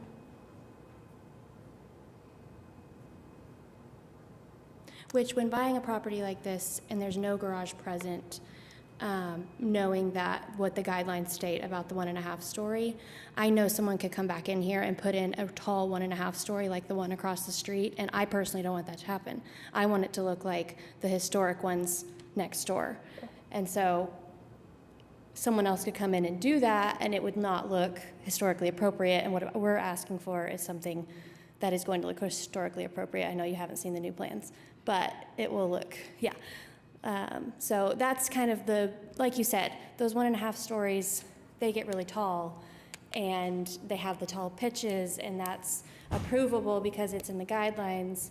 But does it necessarily make sense for what's historically on the block? No. And so to make sense with the house design and the design of the garages on the block, I think what we are going to come back with at the 22-foot height with the 512 pitch and smaller on the footprint is going to make a lot more sense. Do you have a driveway in the front at all, or is it only, so it's just obscured from? Oh yeah, from view. Okay. Do you know what's the height of the house? 28. So it's you can see it from neighbors' yards and you can see it from the alley, but you cannot see it from the Right. street. Okay. Angela, I think you had stepped out and they asked a question about, is the abutting garage a 2-story or a 1.5-story? The abutting garage is not actually a garage anymore. It has no garage doors on it. Historically, it was illustrated on the Sanborn maps as a 1.5-story garage and dwelling. That's to the west? To the east. Oh, to the east, okay. Yes, and it's 2 structures that have formed into one. That was a parcel that included 3 dwelling units and 5 parking spaces, covered parking spaces. So, gosh, I got distracted. Yes, it is considered a 2-story garage based on the county assessor's website at this time. Okay. And I would just, for what it's worth, my interpretation of the use of a 1.5-story has everything to do with the intent of mitigating massing, has nothing to do with restricting use within the facility. So I think that's getting misappropriated. If the massing of the abutting garage is massed as a 2-story, in my mind, the intent is that that's a 2-story. Yeah. Well, I mean, per the guidelines, depends on how you want to read the Sanborn maps, but if we're abutting something that's considered a 2-story garage, it seems like that would be allowable. Well, it's here. abutting per the county assessor. Per the Sanborns, it's abutting a 1.5.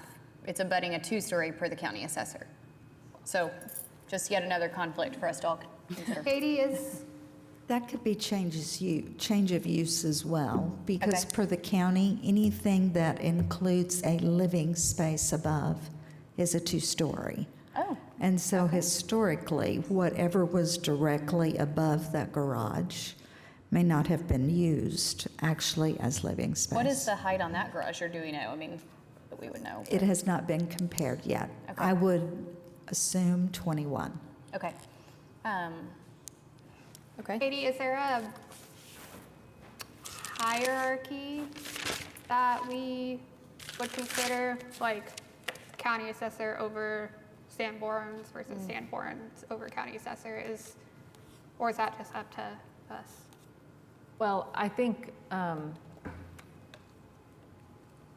very broadly speaking, I think the Sanborn maps tend to be more accurate than the county assessor. I think Angela's probably right that it's reflecting it as 2-story because there was a dwelling in the 2nd floor. And I'll note that the code actually says that too, where it defines a 1/2-story. It says a 1/2-story that contains living quarters shall be considered a full story.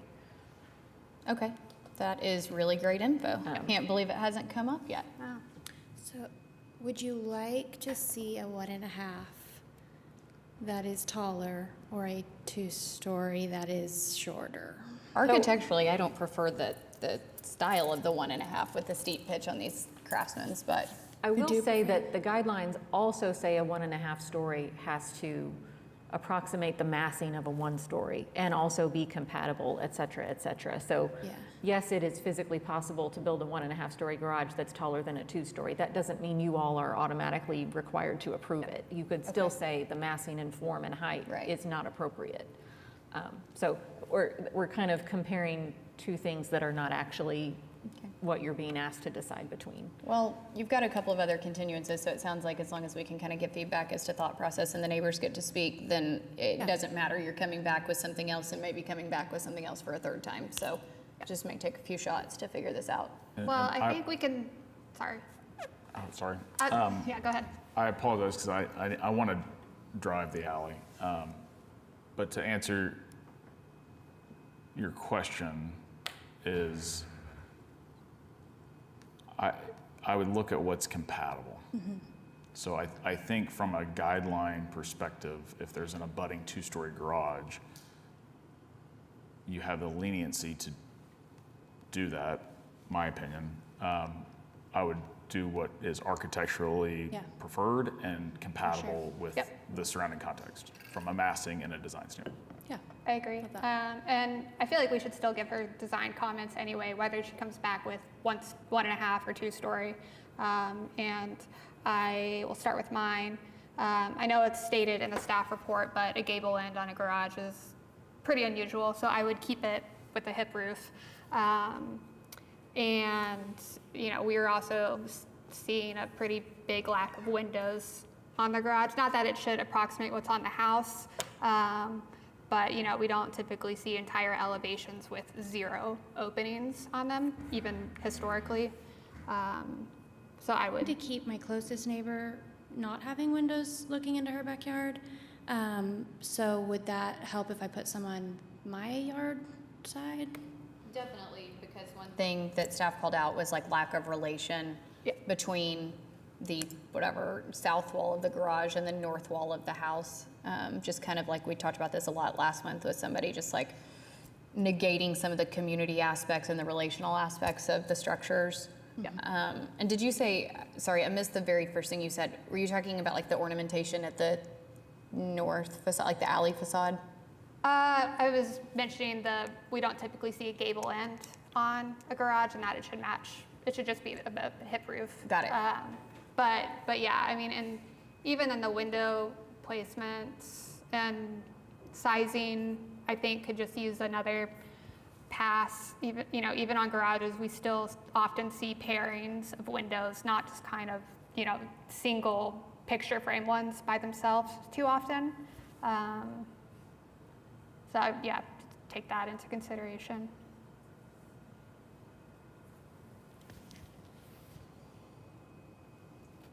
Commissioners, any other questions or suggestions for when this comes back to us? I mean, I think we're all pretty split and confused about the appropriateness of a 2-story or 1.5-story, but maybe we just evaluate that next month.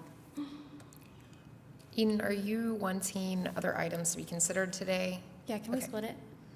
Just wondering. Sorry, go And ahead. before we move on from the garage, because I know you're not happy with it and you're kind of revising some of these things anyway on your own accord, is there anything that you have specific questions on or would like? Garage door, I know is sometimes approved, sometimes not on an alley with a 2-car garage door. I think we've typically approved a single door in the alley, more logistically with the turnaround. Yeah, I'd be looking at your turn radiuses to drive that. And because it's not seen from the right of way Yeah. either. And I've driven that alley 1,000 times, but I've never driven it thinking about exactly this. So I'm assuming there are a few. Is it a 16-foot door? I don't think it says on the plan. Do you know the width? Yes, it's 16. 16? Okay, then yeah, I don't think we have an issue there. Yeah, just without, it's street parking or driveway. There's no, garage, there's no driveway. Yeah. So and that's it's pretty crucial. very congested street. It came up a few months ago that I kept talking about how many people park on this street in particular. It's like, it's solid on both sides of the street. And I think that for me personally, that's why I tend to have a lot more leniency on the garages on this street, because I have kids who play on the street every day, and it does feel like it feels like a safety hazard that I know it's allowable, but it would be great to try to get some more cars off of the 800, 900, 1,000 blocks of 16th.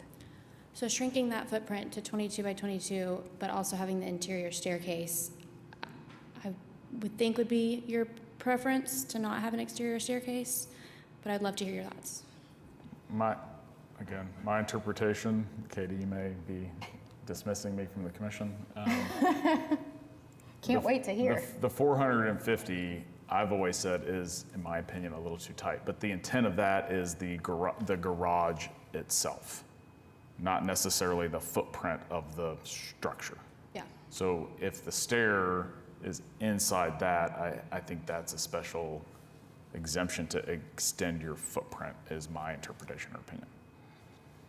If she were, I think if, say historically there were a 2-story garage there and there were a non-issue as to whether you were going to get one, I think if you proposed a 450 with an exterior staircase, I have a feeling from an architectural standpoint, the commission would ask you to bring that staircase in if you could. So it does become, I think the conundrum here is that it's not a given that you get a 2-story garage. So, but I agree. I think we've been asking for them to be enclosed if possible. The intent of that restriction historically is that we're getting all of these massive garages. So we had to draw a line somewhere. So as long as we're reasonably staying to that line, in my opinion, there's extenuating circumstances. Yeah, I agree. The 22 by 22 is 484 square feet. Like, I don't see an issue with that. And you're going to have the stair regardless, whether it's inside or outside, whether it's 1.5 or 2 stories. So, I tend to agree. Item 10 calls for a continuation to replace the fence. Are you okay with that, or are you able to work with staff and provide the documentation required? Can we do? Oh, I do can that? probably we can get there. Yeah. It's going to stay in the same spot. It just kind of depends how far over that garage goes. So you want to continue it for now, or I think You need to know the garage before you can do it. right. I mean, it's kind of Good point. irrelevant. Good point. That's fine. Okay, well, I know we have some members of the public who wish to speak on this. So commissioners, any other input at this time? Okay, let's move on to members of the public. Who's first?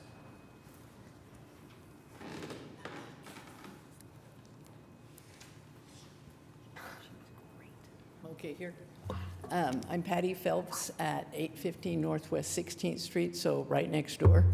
And I understand your confusion about a 1-story, 2-story, 1.5-story. So I propose that it be a 1-story garage, which is what mine is. It's what Tom's is on the other side. It's what Steve's is. It's what most of the garages on that alleyway are 1-story. There's one that was built, I don't know, a couple of years ago that is 1.5 stories. It's as big, as tall, as massive, almost as massive, but certainly as tall as his home. So that's what, you're right, that's what we don't want. So rather than kind of trying to decide whether 1.5 story is going to actually be 1.5 story, because that's what his was approved as, a 1.5. Let's just say we either have a 2-story garage or we have a 1-story garage. And of course, I would appreciate 1-story garages, just to keep it like it's always been. So, I think, and Katie, I just want to get clarity on this and see if I'm right. I think part of the issue is, we're having a lot of neighbors, understandably, in this case and others, ask us to stick to the letter of the guideline and be consistent. But I think the guideline does allow for 1.5 stories. So it's kind of like, which one do y'all want? You want us to stick to the guidelines, or you want us to stick to 1.5 story, or, stick to 1-story garages? Because even forcing an applicant to do a 1-story is in conflict with the guidelines. Yeah. Let me, if you but what would, about Ms. Phillips, would you upstairs? mind moving to this podium? Oh, That sorry. one is What about- giving some sort of reverberation. Are there any guidelines about having an upstairs dwelling above the garage? I mean, that is not part of the area that I live in. It's not in our purview. It's not an HP issue. We don't monitor anything that happens inside a house.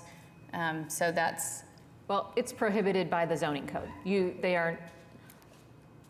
Neighborhoods that are zoned HP are not permitted to have an accessory dwelling, period. That's not something that this commission reviews. That would be something that would be part of getting their building permit.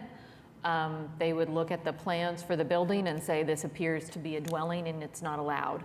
And they would then have to either modify their plans so that it no longer qualifies as a true independent dwelling, or they would have to request to rezone.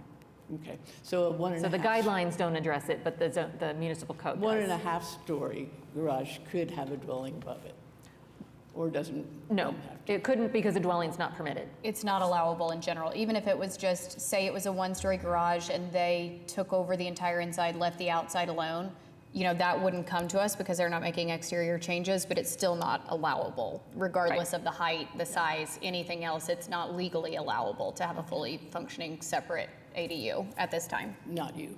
In an HP district. Okay.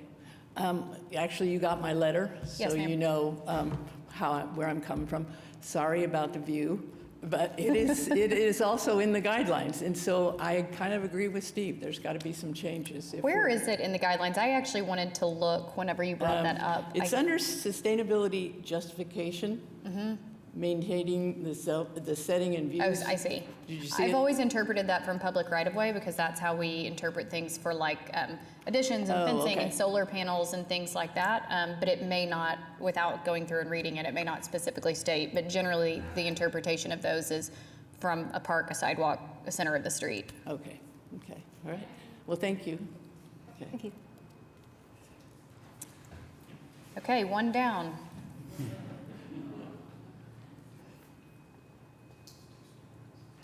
My name is Cindy Knox. I live at 821 Northwest 16th Street, and I have lived in that house for 70 years. So I understand how difficult your job is because I have looked at changes, and I know changes will happen.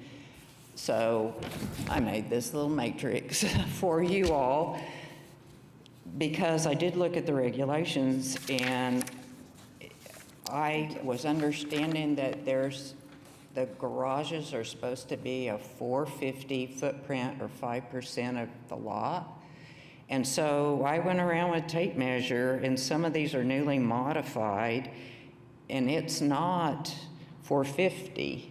There was one on the corner, the one that says Diaz 825. It is a garage, and they've expanded. It was, in my day, apartment, and then they expanded garage. Now it's 26 footprint.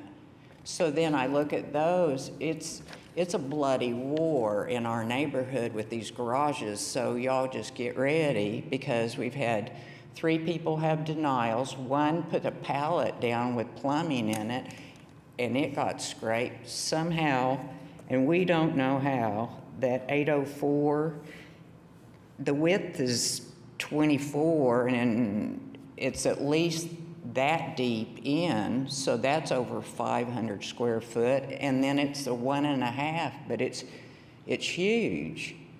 And so I have an abstract that's the original abstract, and it's called University Edition, and it includes the 16th and 17th, and all lots are the same. So I had a fence built, and I was told the depth of my property is like 143. And so I do the math, and 5% of my property is my garage, which is 357. 357. And so please change these guidelines to be more precise because it's going to happen. Everybody's watching these.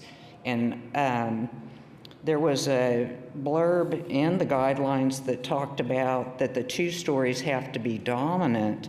Well, there's 16 houses in University Edition, and only 11 are 1 story. And the 2 houses where they're just apartments only that are aside where she wants, they're apartments. And the guy on the corner has a standalone, totally separate 2-car garage that's new, and the other one's just kind of this crappy carport. But they're not, they're just like apartments. So this matrix kind of can show you the montage of sizes and stuff like that, but for our sake, we're fighting with neighbors, and everybody's wanting it. And if you support that adjacent thing, once people start doing one, it's just going to be a chain. It's like, okay, I'm adjacent now. Yeah, that's something we've spoken about a lot, actually, and I think Yeah. one of the motivations behind, while these are not our changes are not approved, one of the things that's come to us a lot is that, to David's point earlier, 450 square feet is really tight for a garage with any sort of, bike storage or lawnmower storage or anything like that.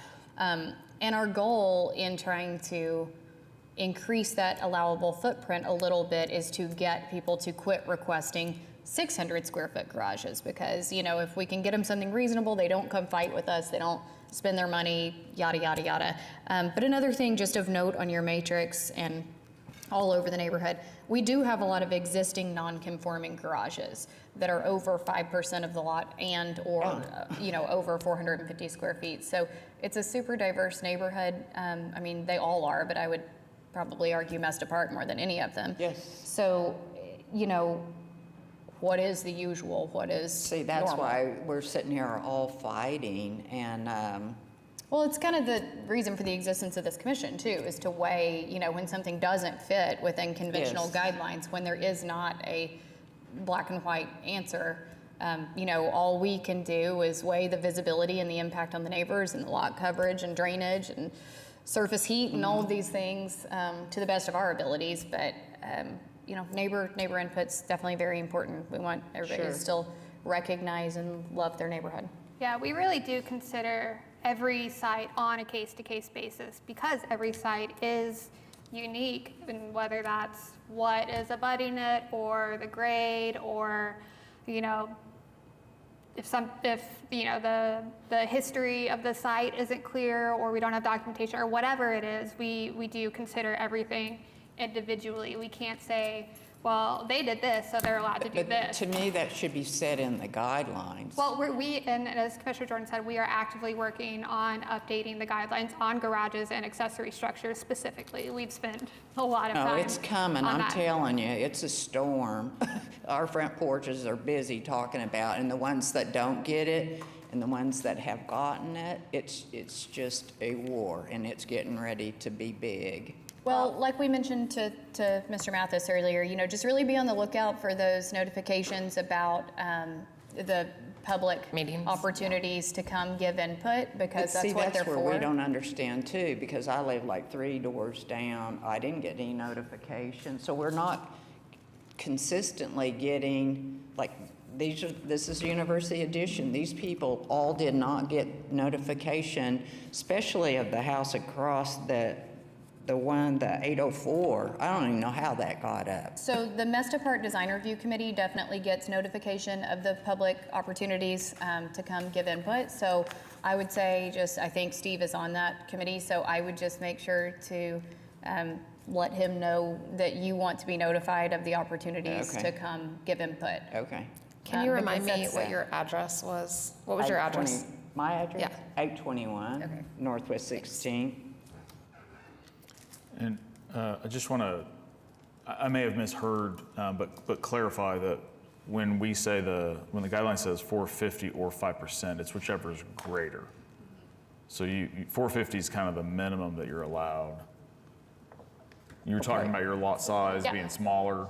I just wanted to clarify. You can't go, can you go over 450? Or y'all It depends. The literal, not the intent of the guide as I see it, but if you read the literal black and white, 450 is the max, unless you have a large lot, that the 5% of that larger lot is larger than 450. Or a previously existing garage that exceeds one of those two numbers.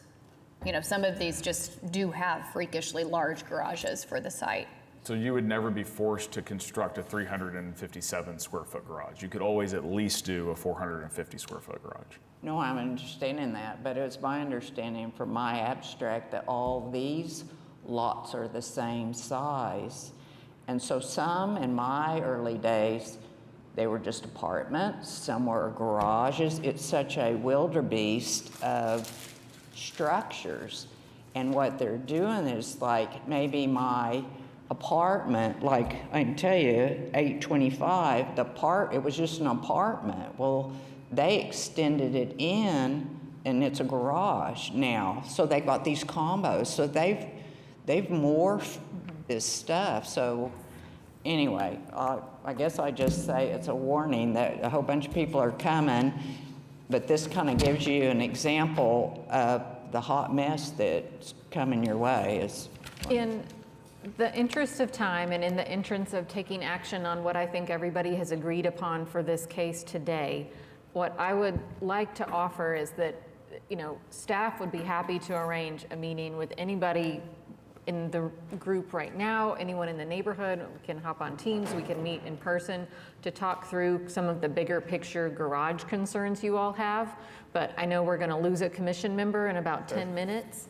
And I'd just like to be respectful of everybody's time today to, we have other people who have, I think, come with the interest of speaking, and they have a right to come up and speak. But I, would love to hear more about your concerns, what you're observing, what you're hearing from neighbors, because that will really inform our efforts going forward. Okay. So, and we've got your contact information. We'll reach out. Okay. Please Any come to other our public meetings. Any other members of the public who wish to come up and speak?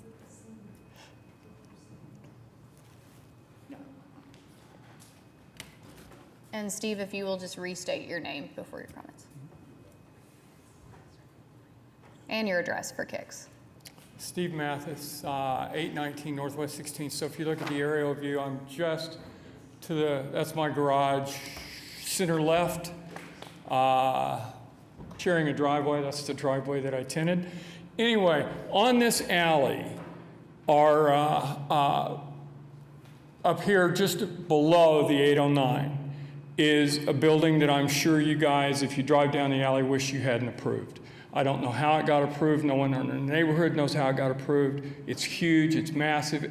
So basically what we're talking about here is approving apartment buildings in the back of these houses if the scale is the same. You said you were going to drive down the alley. Take a look at that one behind 804. There's another apartment building off of Mesta Park, the alley that would split Mesta Park between 18th and 19th. If you go east on that alley, there is a giant garage also there. These are just such out of keeping with the scale of the neighborhood we have, and they're mostly because people want to maximize the amount of money they can wring out of their lot. And in this case, this isn't even a person that is going to live in this house. So I have a philosophical question about providing variances in a historical preservation situation where the person is guessing at what somebody might want to buy rather than the person that buys this house to live in may not want a 1.5-story garage. But we're going to be stuck with it forever as a design choice and as a function of our neighborhood because it's being approved to maximize the amount of money that we can get out of the person that bought it can get out of the lot. I appreciate that she's doing it right, but look at this. My house had an ADU. It burned in the 50s. It was a 1-story. There were a bunch of 1-story ADUs on this street. And I would like to see if they want to build an ADU to keep it like that this alley is almost all ADUs. The little brown roof next to this lot is 1-story. It's being referred to as a 1.5 to 2-story. It's not. It's barely taller than the pickup truck that they park in it. The green building to the right or the east is that split building they were talking about. That is definitely a 2-story apartment building. It's also definitely historic, and it's also much smaller in height than they're asking to be approved. So look at these things and imagine yourself living next door to these giant apartment buildings, because I know Ms. Poor's not concerned, says you're not concerned about the view and things, but this is part of the whole neighborhood. And when you get a massive, what I call apartment building built next door to you, the whole neighborhood suffers. So take a look down these alleys. Thank you. Any other members of the public? Okay. Thank you all. I think we are very obviously moving towards a continuance on the garage. So I'll let one of you jump in now that we've had lots of discussion.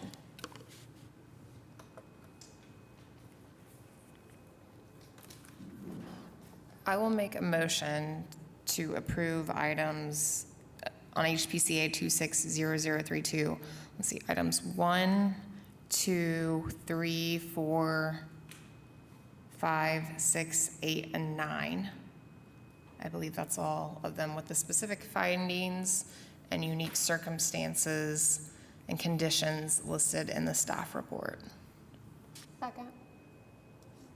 Okay. If you all can please vote in CrimeGov. Okay, that motion carries. Do we want to consider June 3rd or May 6th for the continuance of the garage? May. And I'll make a motion to continue items 7 and 10 to the May 6th meeting. Okay, do we have a second? Second.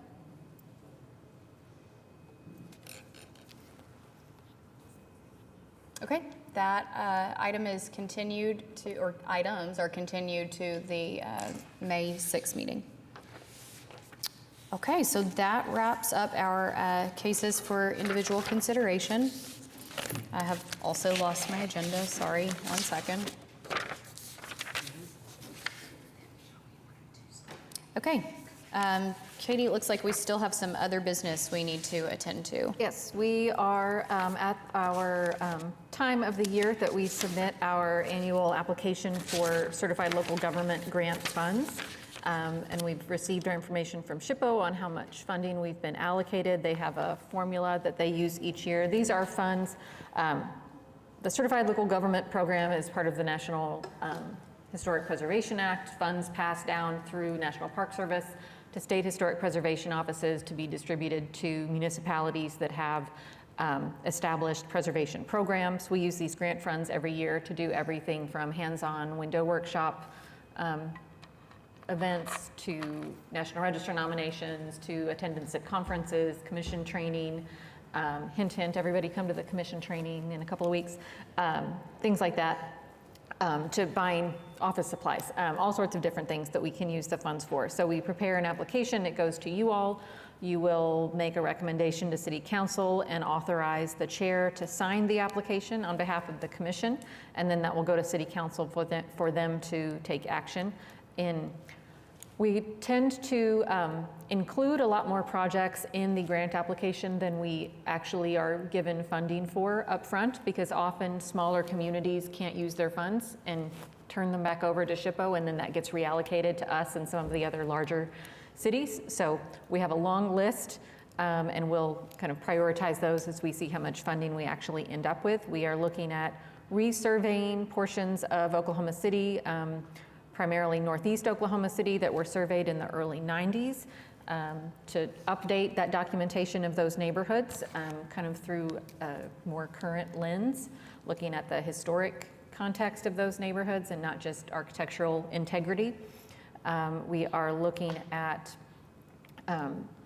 we've included the possibility of hiring someone to help prepare design guidelines that would be used in neighborhoods outside of the historic districts for infill construction, because this is a topic that's coming up a lot with the code update, that certain neighborhoods that have a lot of historic character but that don't want to take the leap to become HP might be looking for some additional guidance there.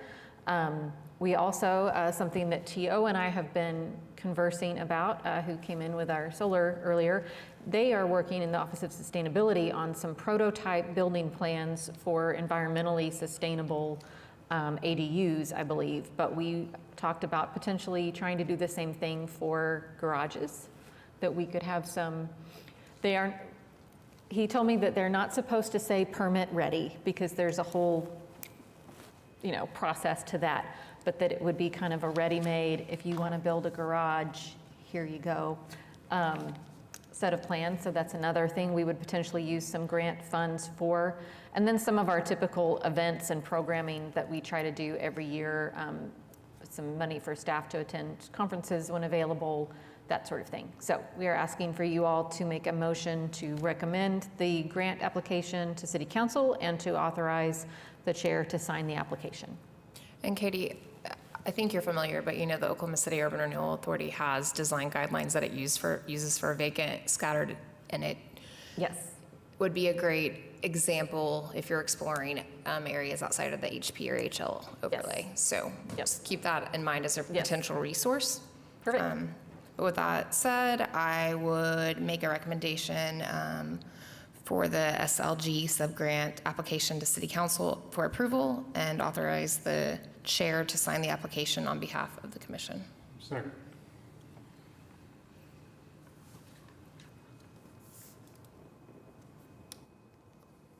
Okay, that motion carries as well. Communications and reports.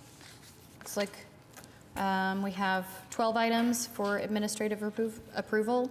No action required on those. Please reach out to staff if you have questions about any of the things on that administrative approval list. No withdrawals to announce and no closings to announce. Nothing from City Council at this time. This will be on next month's agenda, but we do have an appeal that was filed that will go to Board of Adjustment May 7th. It is for 827 Northwest 17th in Mesta Park. It was referenced by a member of the public today. 827 Northwest 17th. We've seen it a few years now. Yeah. And nothing from Planning Commission, Municipal Councilor? Nothing? Yeah. I'm going to ask my monthly question that I've been asking for the last 2 years, but are we getting closer to having new commissioners? I have no news. I have nothing to report. What about filling a seat on the committee that has been working to review the guidelines? Yes, so we have we had a ad hoc committee of 4 working on the design guidelines, and one of those 4 was John. So now that he's gone, we'd like to get one more on there. Patrick had expressed some interest, but I know making it to the meetings can be a challenge. I think David is in a similar boat. Only the May one would be the one probably not after that. Okay.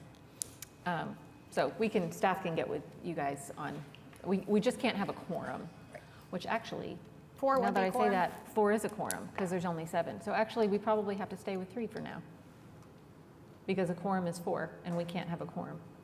Oh. So never mind. Although. We were going to jump right in. Yeah, we could. Really pretty fighting over it, actually. Is what Yeah. Wait, is will our training be an official? Yes, we quorum? post. But it's public. Right. Yeah, we post those like a public meeting. Katie, I thought, and I know you would have told us if you knew, but again, just for the public record, I was under the impression that about 2 or 3 months ago, we were told it was imminent and on like the next 2 days calendar to get more commissioners. What would be helpful? Like, is there an action step for the public or for the commission? That's that what I would was be just thinking. helpful? Like, what if we all individually email the mayor, emphasizing the need and the lack. You need to email his chief of staff. Well, I've talked to the staff. The neighborhoods are frustrated too because I hear a lot of, and they've mentioned it publicly and they've mentioned it at neighborhood board meetings, that the inconsistency of people up here is problematic and part of the inconsistency in our decisions because we're high-fiving halfway through some of these meetings on our way out the door so we can keep quorum. And it's really just not fair to the people who are emotionally and financially investing resources in these things. Yeah, I think the appointment of the commission members is done by the mayor and by council. So I think those are the entities to communicate to with concerns or with recommendations of people that you think should be appointed. I mean, he had no problem appointing John to planning immediately. What if someone threatened to resign or something? What if we all threatened to resign? Molly, don't get any ideas. I have no further comments. I mean, it does seem that it could be fruitful if every one of us all email the mayor and his staff. Can we show up to his office hours? Sure. I've encouraged the neighborhoods who You have have reached 10 out to me minutes. about it to do that. Okay, citizens to be heard. Any citizens who wish to be heard? None? Okay, there being none, we are adjourned. Good job, guys. We do have an item on here that We're not adjourned. well, it's okay. We are scheduled per our calendar that we filed with the city clerk to have a workshop next